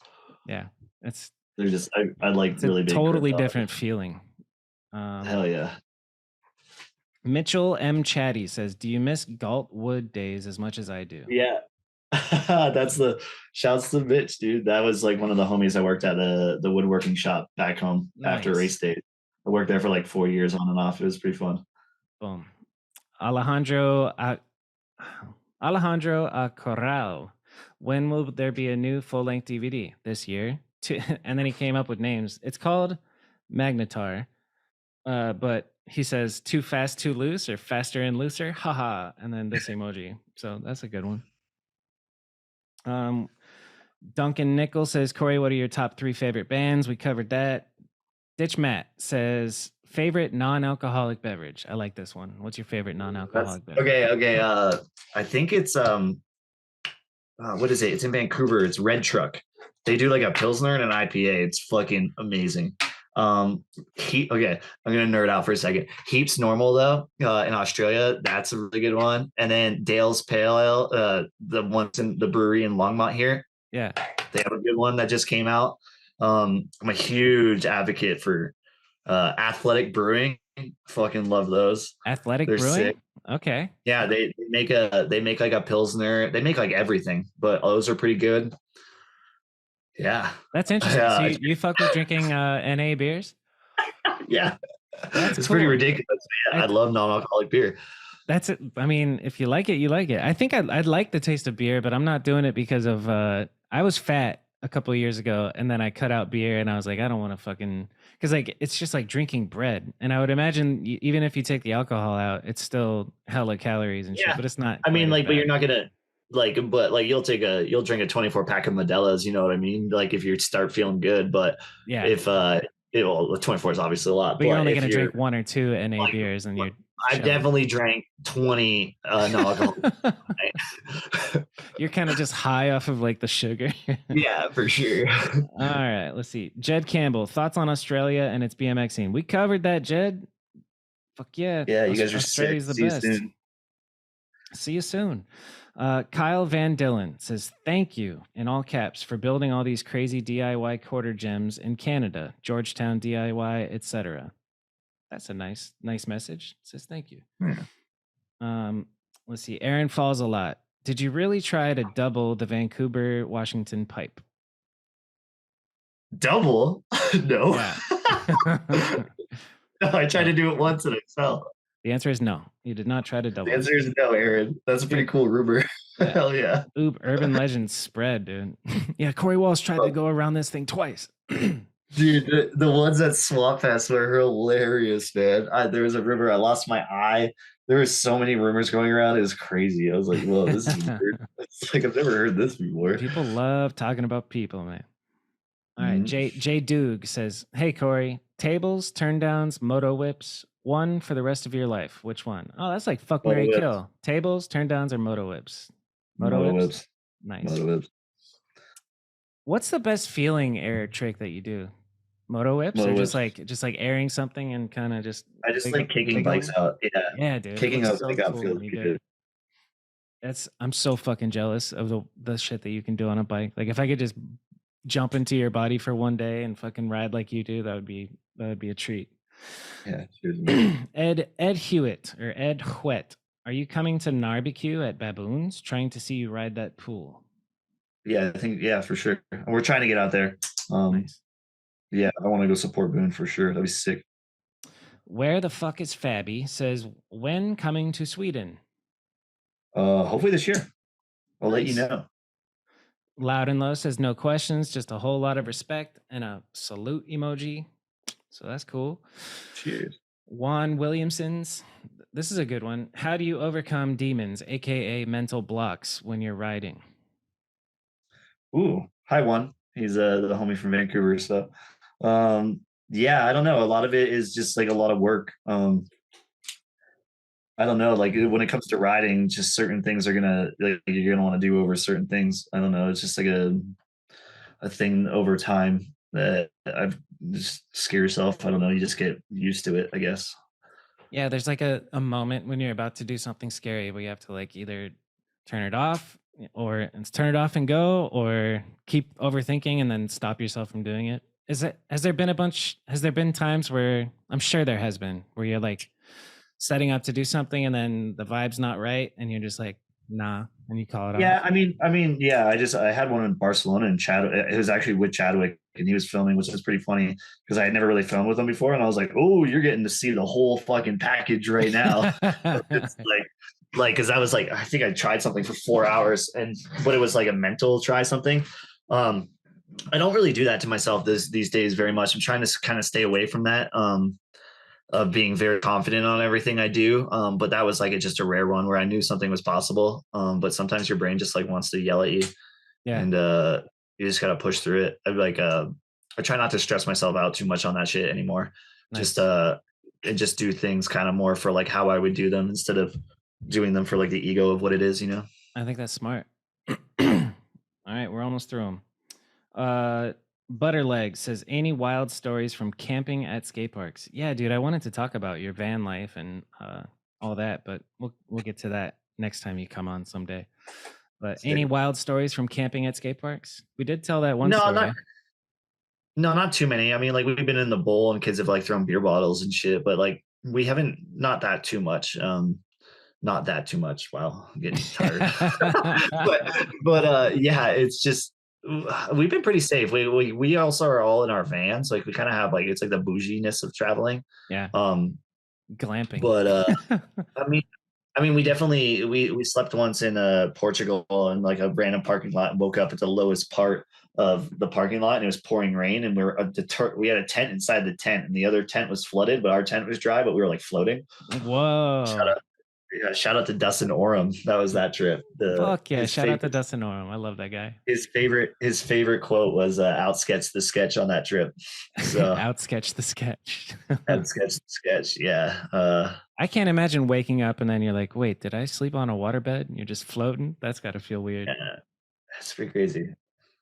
All right, Butterlegs. Are there any spots, ramps, bowls that aren't around anymore that you wish you got to ride when they were? That's an interesting one. Apparently, Grand Cayman Islands are that Grand Canary Park is gone this month. I'm pretty sure. Apparently, um, Shit. and that's like one of the OG Grindline parks, which is pretty crazy that they would even get rid of that. But just that's like a tourist area, so I think they're putting condos in. Yeah. Um, Condos I make mean, more money than skate park. yeah, there's a bunch of spots. There's that one mall with those white vert walls all over it. I forget where it was. I think there was one in California and in Florida, or it was in the middle of nowhere. I don't know. But a lot of people rode that one. That would be sick. I would give anything to ride T1 again. Um, but that was like the beauty of what it was, you know. Yeah. Maybe it is a beautiful thing that you don't get to ride it anymore. Yeah. Um, there's a lot of spots. There's the amount of pools that are gone that like could get a session in. That's like the biggest thing because those are always like a full cycle Right. of Yeah. love everything you do. So yeah, I don't know. There's so many spots, like so Of many pools. course. Yeah. But I'm trying to think of mine. Like, I wish I could ride Brooklyn Banks. I think they're back open again, yeah, Tony which is like put a bunch of interesting. money into it and they're opening it as like a city thing. Fuck yeah. That's dope. And Yeah. I wish I could ride Deck Park at in the 90s when it was all fresh and all the ledges were not destroyed like they are now. I think there's Yeah. like talks of destroying Deck Park. You've been to Arizona. This is my Yeah. question from at Bobby Kanode. What's your favorite spot in Arizona? I didn't really submit a question for the record. I just want to know. There was a pool, this one pool with this diving board that was fucked. Shout out to Court and all the skaters out there. They're like these dudes, the pool dudes out there, and there was one pool they gave us, and it was one of the best pools I've ever been. I don't Hell have a yeah. name for it, I don't have anything, Don't but worry about it. It's a cool Arizona pool. Yeah. I mean, there's the full pipe in Arizona too. That the homies like Zach and Yeah. Zach, Pat, and Joe and Brad and all those dudes. They brought us out there. They have a permission pipe, which is insane. That is Uh, insane. Yeah. like a full like I think it's like 28, maybe it's 32. I don't know, but it's a big pipe. No, it's Yep. probably 28. And I know which one you're talking about. I've never been there. yeah, but it's a permission pipe. The grounds like Zach did some crazy shit, and now it's a permission pipe. Zach knows That's the amazing. tenant, Shout out which Zach, is dude. I just bumped yeah. into him the other day, not too long ago. He's the Hell man. yeah, dude. What I would give to see him trying to carve a stair right now. Yeah. There's a bike rider you've never heard of. There's one. Zach. Yep, Zach. My man Zach. Oh, yeah. Harrison Fuller says, what's your all-time favorite bowl and why? Hastings forever, and it's just because it's my home skate park and it's mellow as fuck, and I haven't ridden anything in the world like it. Nice. Spectrum, that was like one of the first parks I think Spectrum poured, and the radiuses are crazy. I think they're 8 foot, and they must have like a. It's got to be like a 9-8 or a 10 foot radius transition. I want to actually go measure the transitions on them because I want to see. But like, you got to make templates for that, which is pretty crazy. But Yeah. it is the mellowest thing I've ever ridden. Huh. But it Dude, still allows you to fucking just yank. bro, So, just hearing you talk about like radius, I've never even heard anybody talk about that. Like oh that's yeah, I cool. mean, You're a that's like, transition guy, you know? Yeah. well, yeah, that's like like we build stuff with Jason and stuff too, Yeah. lots. So you know your Oh, geometry, we're circumference, diameter, radius, we're and nerd, we're nerds with it. So yeah. that's what's up. If you care about something, get nerdy about it. Hell Uh, yeah. Tom Russell BMX. Who's faster, Corey or Chris Fox on a racetrack?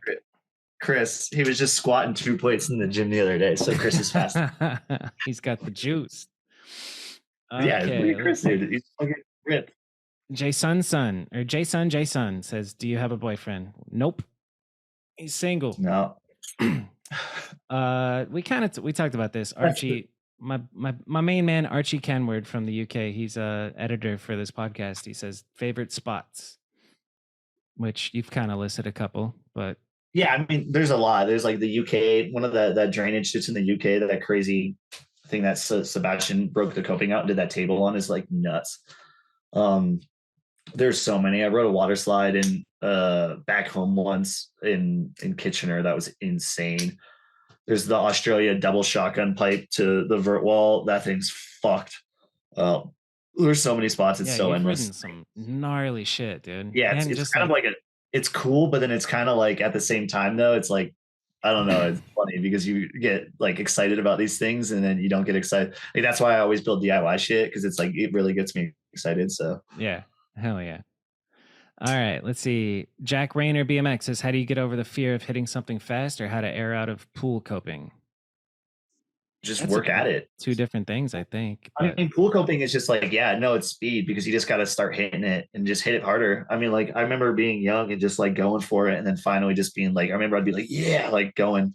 So yeah, what would you, just if you could give me a tutorial on how to air out in a minute or less? What are like the key things? How do lean you back air out a quarter? when you're fucking.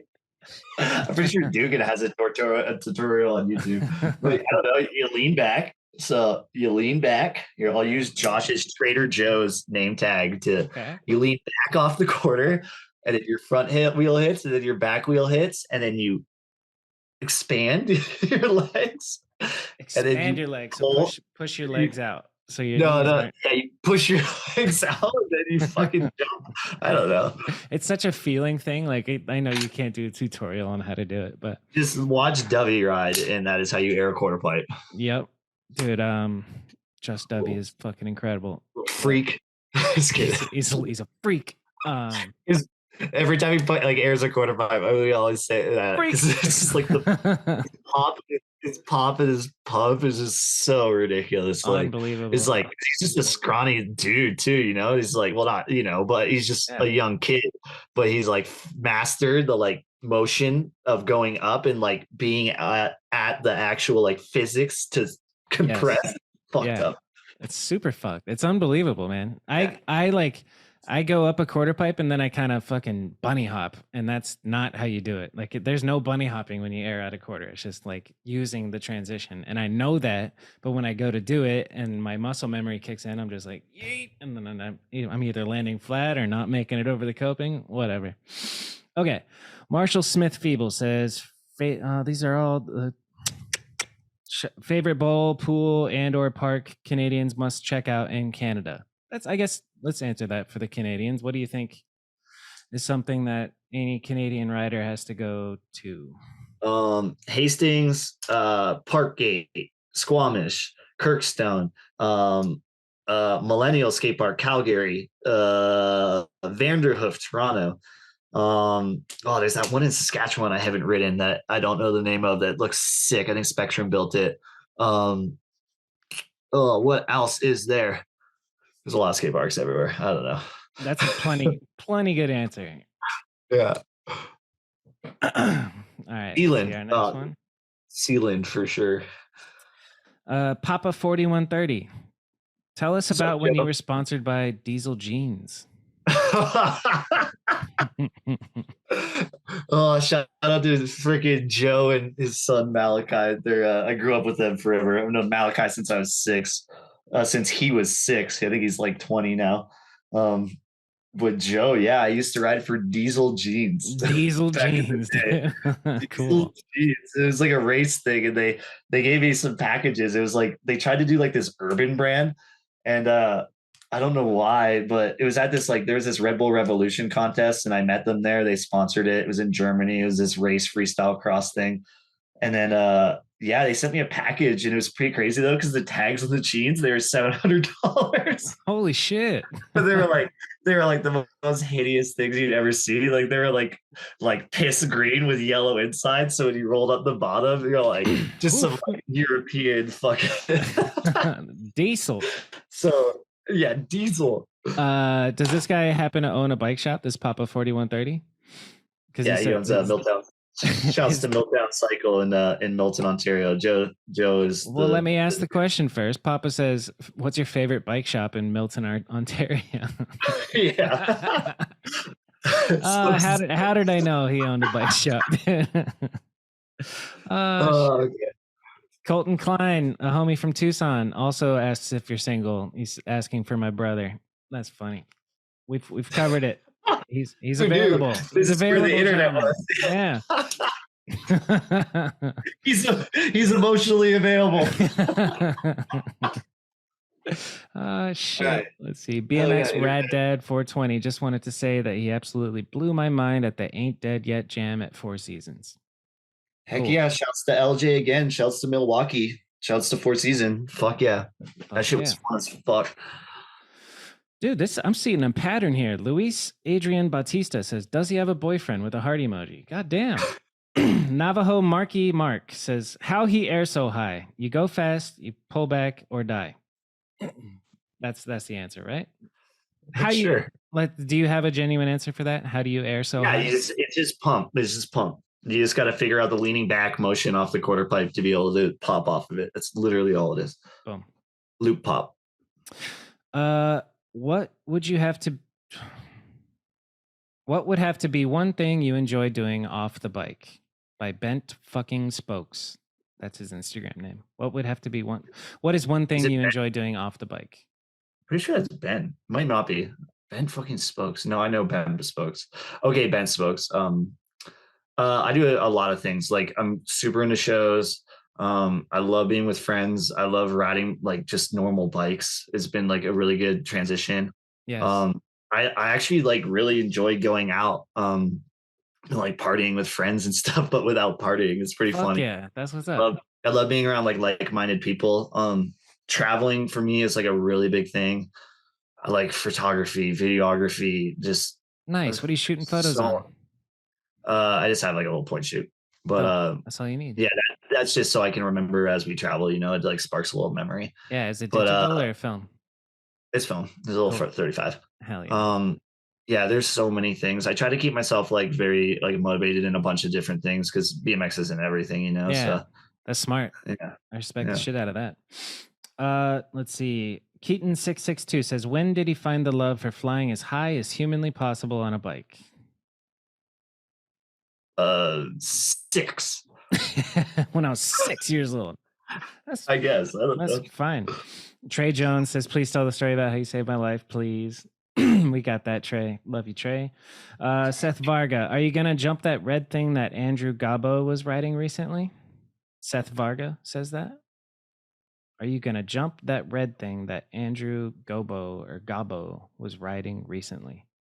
It's it's like the Grand it's not Grand Canary. It's like what is it? The BSD dudes went there. Like Chris Kyle went there. It's that spot. I know that spot he's talking about. And I don't think Gobo's been there recently. Sure. Yeah, sure. I was gonna say let's go with that. Oh, I like this one. It's funny. Tabe Lords says, who has the best tables in the game? I love that question. Ooh, there was one person that I would always say that I will not say anymore. But on the other side, fuck, I love like Matt's tables are so good. Matt and Gary Young, Classic. forever Gary Young fan, obviously. Gaza. Um, yeah, I don't know. You know who I like I'm is saying, Brett Silva's, because he's got good. doing them not in. I guess he could in transition, but the way he's doing them, like Oh no, Brett's the sickest. Yeah, rail but I'm saying hop, Cardo. fucking bam to tuck. Anyway, but yeah, Matt and Gary. That's a good answer. No, Matt wins though. Sorry, Gary. Let's see. James VDK, favorite memory from the 1910 house. That's like our old BMX house we had back in Vancouver. But I put James through the fucking ringer at that house because I was an ADHD kid who couldn't handle myself. That was partying a lot, and Hell I yeah. was like 20 at the time. Favorite memory? Oh, there's so many. There's so many. I walked in once and I saw my two friends, my two roommates at the time, Nick and Alex, and they were playing. It was like winter, and you kind of lose it in Vancouver, like in the winter. And they were I playing believe rock it. paper scissors shots with like tequila, and that whole night was just a shit show. I remember Alex Joe like would continuously leave. He's just another roommate I have. Would leave pizzas in the oven and forget about them. Aye, burn them to a crisp. Yeah, and then, but there was like the homie Owen Dawson the one night like did this crazy double kink rail on the inside of it and was like all bloody from it. I think that's what he was bloody from. But then he slept on the couch like we partied and just slept on the couch bloody as fuck. There's That's a some BMX good house that. shit, dude. I love Oh it. yeah, there's Yeah. like we had an adventure one night with like and we had a neighborhood bear. It was pretty sick. We tried to drain 3 doors down their pool while they were renovating the house. He was our neighbor. We tried to drain his Can pool at we go 4 back to a.m. neighborhood bear real quick? A literal Yeah, bear? yeah, we had a homie that would come up. We We had a had a carport, so neighborhood bear. Get the fuck out of that's here. very that's very common in Vancouver. No, we had a couple bears. We went on me and the homie Jordan Sudi went on an adventure one night and we ran into a bear and it was a pretty fun adventure. So That is wild, man. I'd dude, never want that to run into a bear. I have endless stories about that house. So yeah, say I apologize to James. So Sorry, James, for whatever and his Corey did to partner you. at the time But because she I was just fucking didn't like me. that just makes me realize how important it, or not important, but like how I'm so glad that I got to live in a BMX house like for 8 years. I was in Drew's house and then a house in Tempe, and it was like the hub.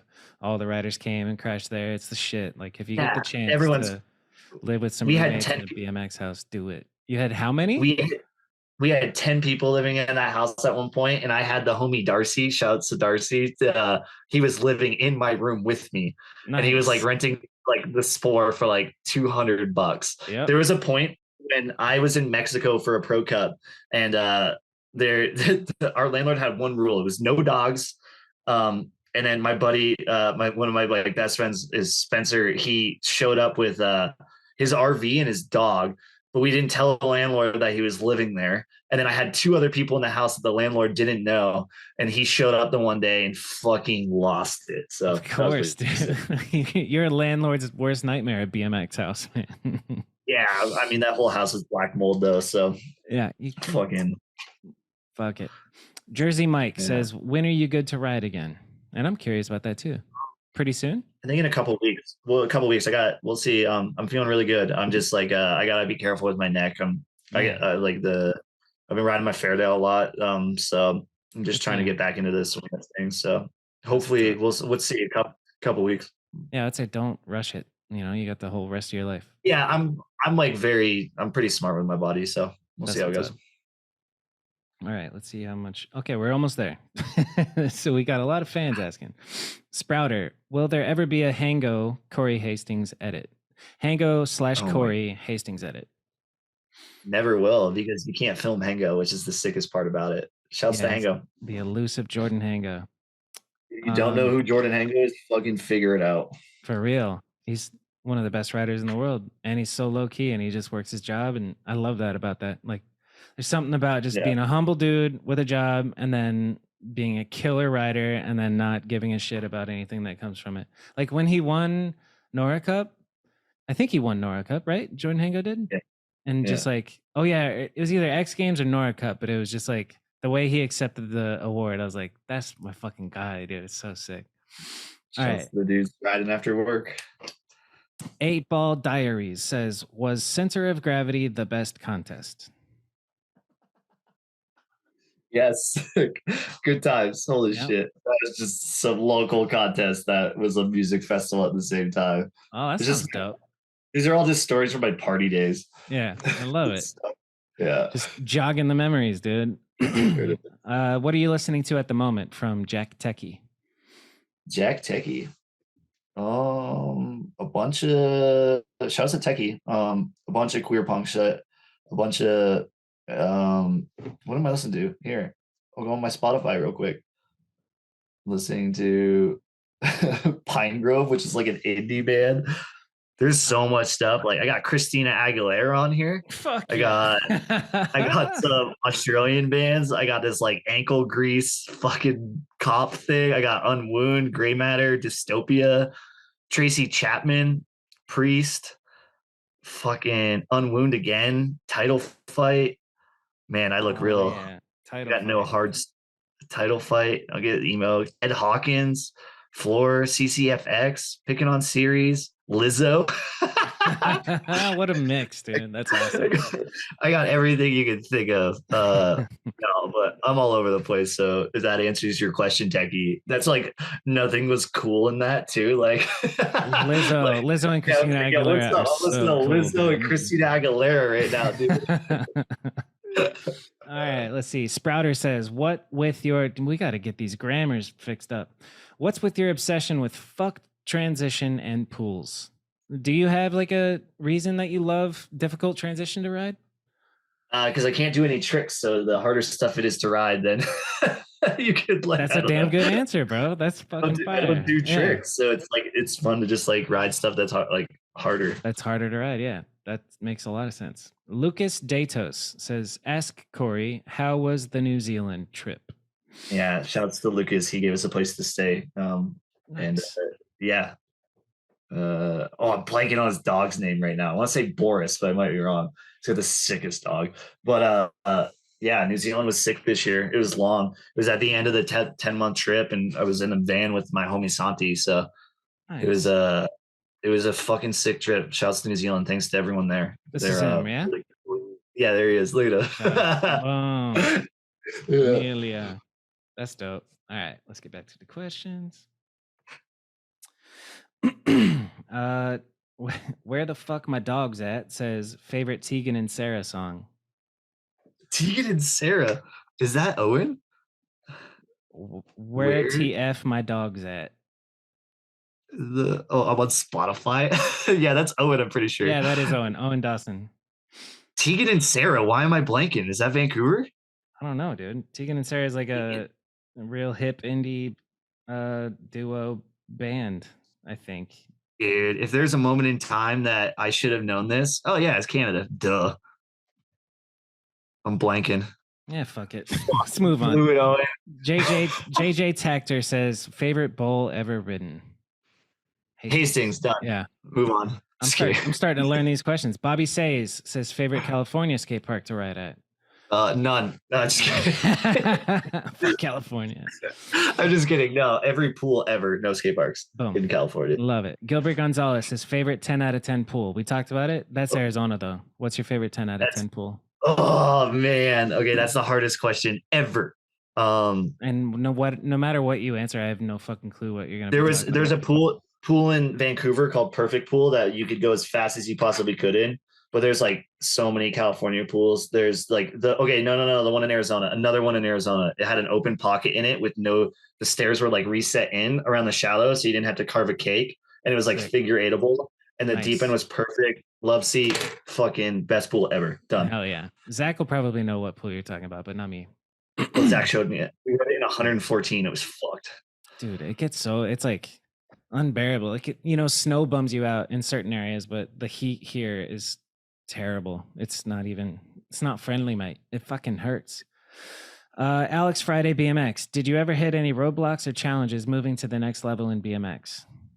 Damn, shout out to Alex is sick. He's a young ripper from Colorado here that's been killing it. There's somebody. I'll follow him. Thank you. Yeah, there you go. That's your fifth answer to the one you refused earlier. Him and his homie Max. They're like these little groms out here that fucking rip. I think I might know Max. I mean, the question was any challenges? Yeah, challenges, roadblocks when you're moving to the next level in BMX. I don't know what exactly that means, but you can imagine it's just like, I don't know. It's pretty it's funny to look at it. It's funny to look at it like that because like it was very natural how everything kind of came to play because there was no forcing it. It just kind of just happened. It just was what it was.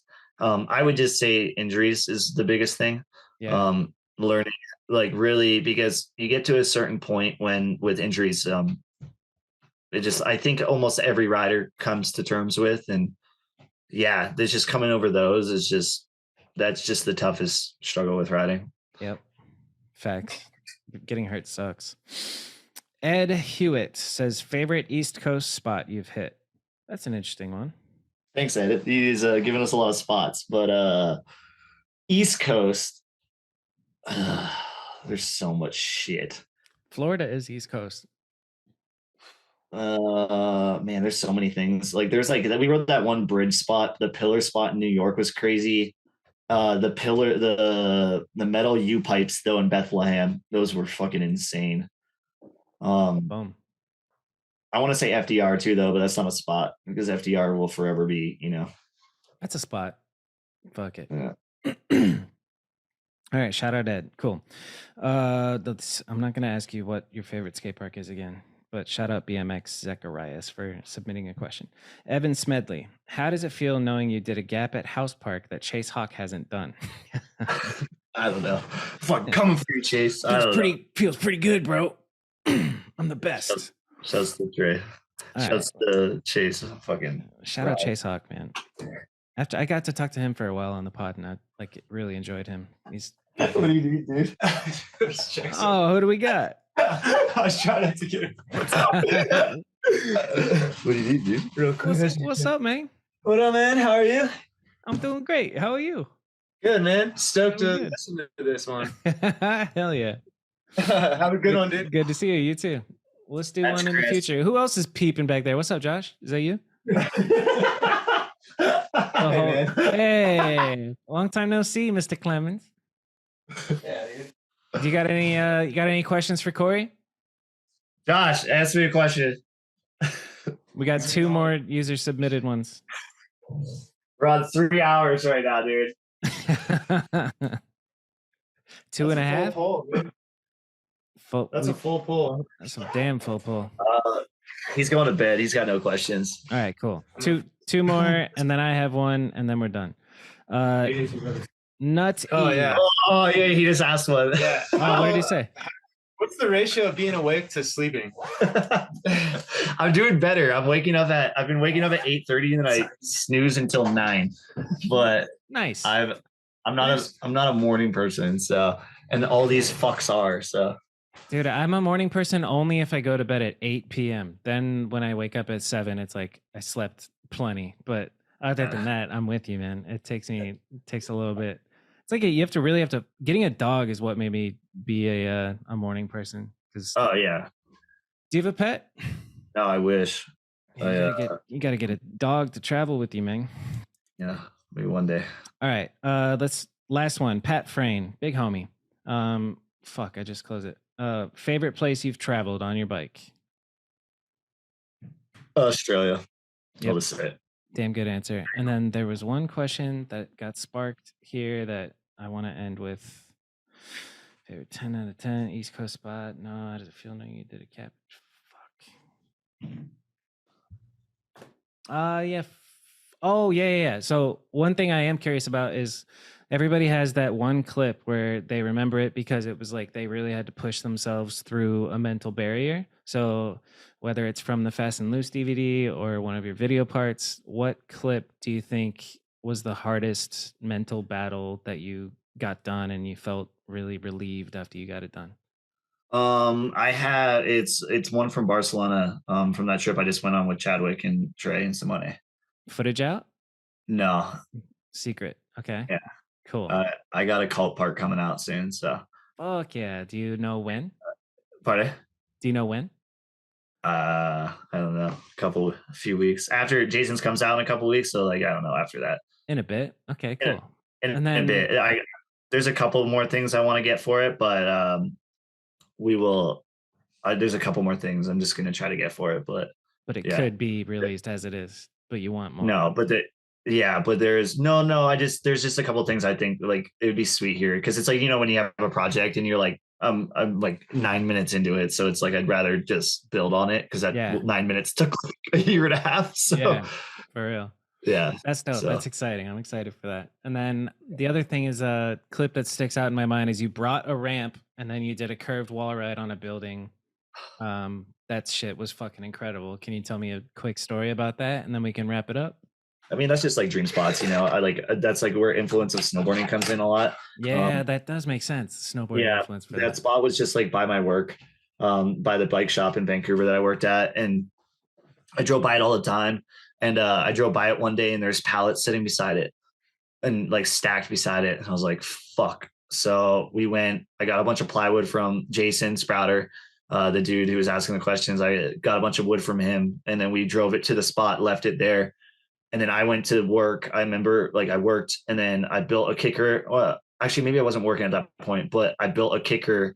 I went and got a bunch of scrap wood and built a launch ramp for it. And then the next day we went back and we had slapped 2x4s on the pallets together just to hold them all together. Slapped. It was like, I think it was a Sunday, but it was in the morning. And we just brought it in the homie Spencer's truck, set it all up. I just like looked at it, hit it, boom, tore it down, left. That's it. Fuck yeah. It was a Yeah. one take thing. Oh yeah, and I almost died. So yeah, that's just Fuck yeah. I almost went over the top of it. But yeah, that's just like those are just like it was a really cool feeling because it's cool to like see those spots and then all of a sudden. But it's just like not to shout them out again, but like Ruben, man, you can Yeah. you can do anything 100%. you want. There's no fucking rules, you like I fucking hate rules, so Yeah. Do you remember if the fly bikes video? I don't know. It yeah, might have yeah, been where it was all pallets. yeah. Do you remember like even United did one too, or Slattery, or it was just a magazine ad, and it was like these two like transition pieces of metal they found, and he was doing a pocket table. Slattery, best table ever. Oh fucking. But yeah. he is a United ad, and he was doing a table just with these two radius things, and that's like burnt in my head too. That's dope.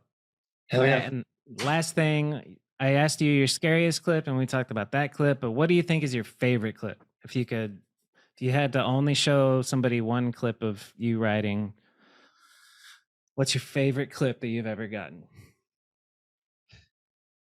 I don't know. I can't really like put that into. I don't really know because I look at riding as. I don't know. I like because I want to say that it wasn't about the clip, and it was about just like dropping in at Hastings and like just riding healthy there is like my favorite feeling in the fucking world. So it's like so hard to like say a clip because it's like It's not about the clips. It's about it's not about the clips, man. It's about that like feeling that you can have when it's just like everything is I don't know. And there's something about that place in my comfort zone in the world in that park and just like that. So I'm not going to say clip, but I'm just going to say that anytime I'm home and I get to drop in there with my friends or by myself with headphones in and just like kind of pump around and feel that because it's like, you're not, when I'm in that mode there, I'm never thinking. I'm in like a flow state of just like doing. So that right there, favorite clip ever is being able to ride that place. So being in flow state. I love it, man. Yeah. All right. Anything you got to say to BMX people out there? The Dig if you just listen audience. If you just listen to this podcast for 2.5 hours, thank you. Has it been 2.5? It has, huh? Yeah. I apologize if I said like 1,000 times. And yeah, I mean, thank you for fucking BMX for giving me everything.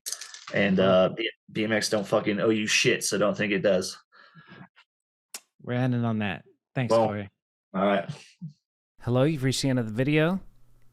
Corey's amazing. I hope you enjoyed that. Don't forget to like, subscribe, and share the show with a friend. And I'll see you next week.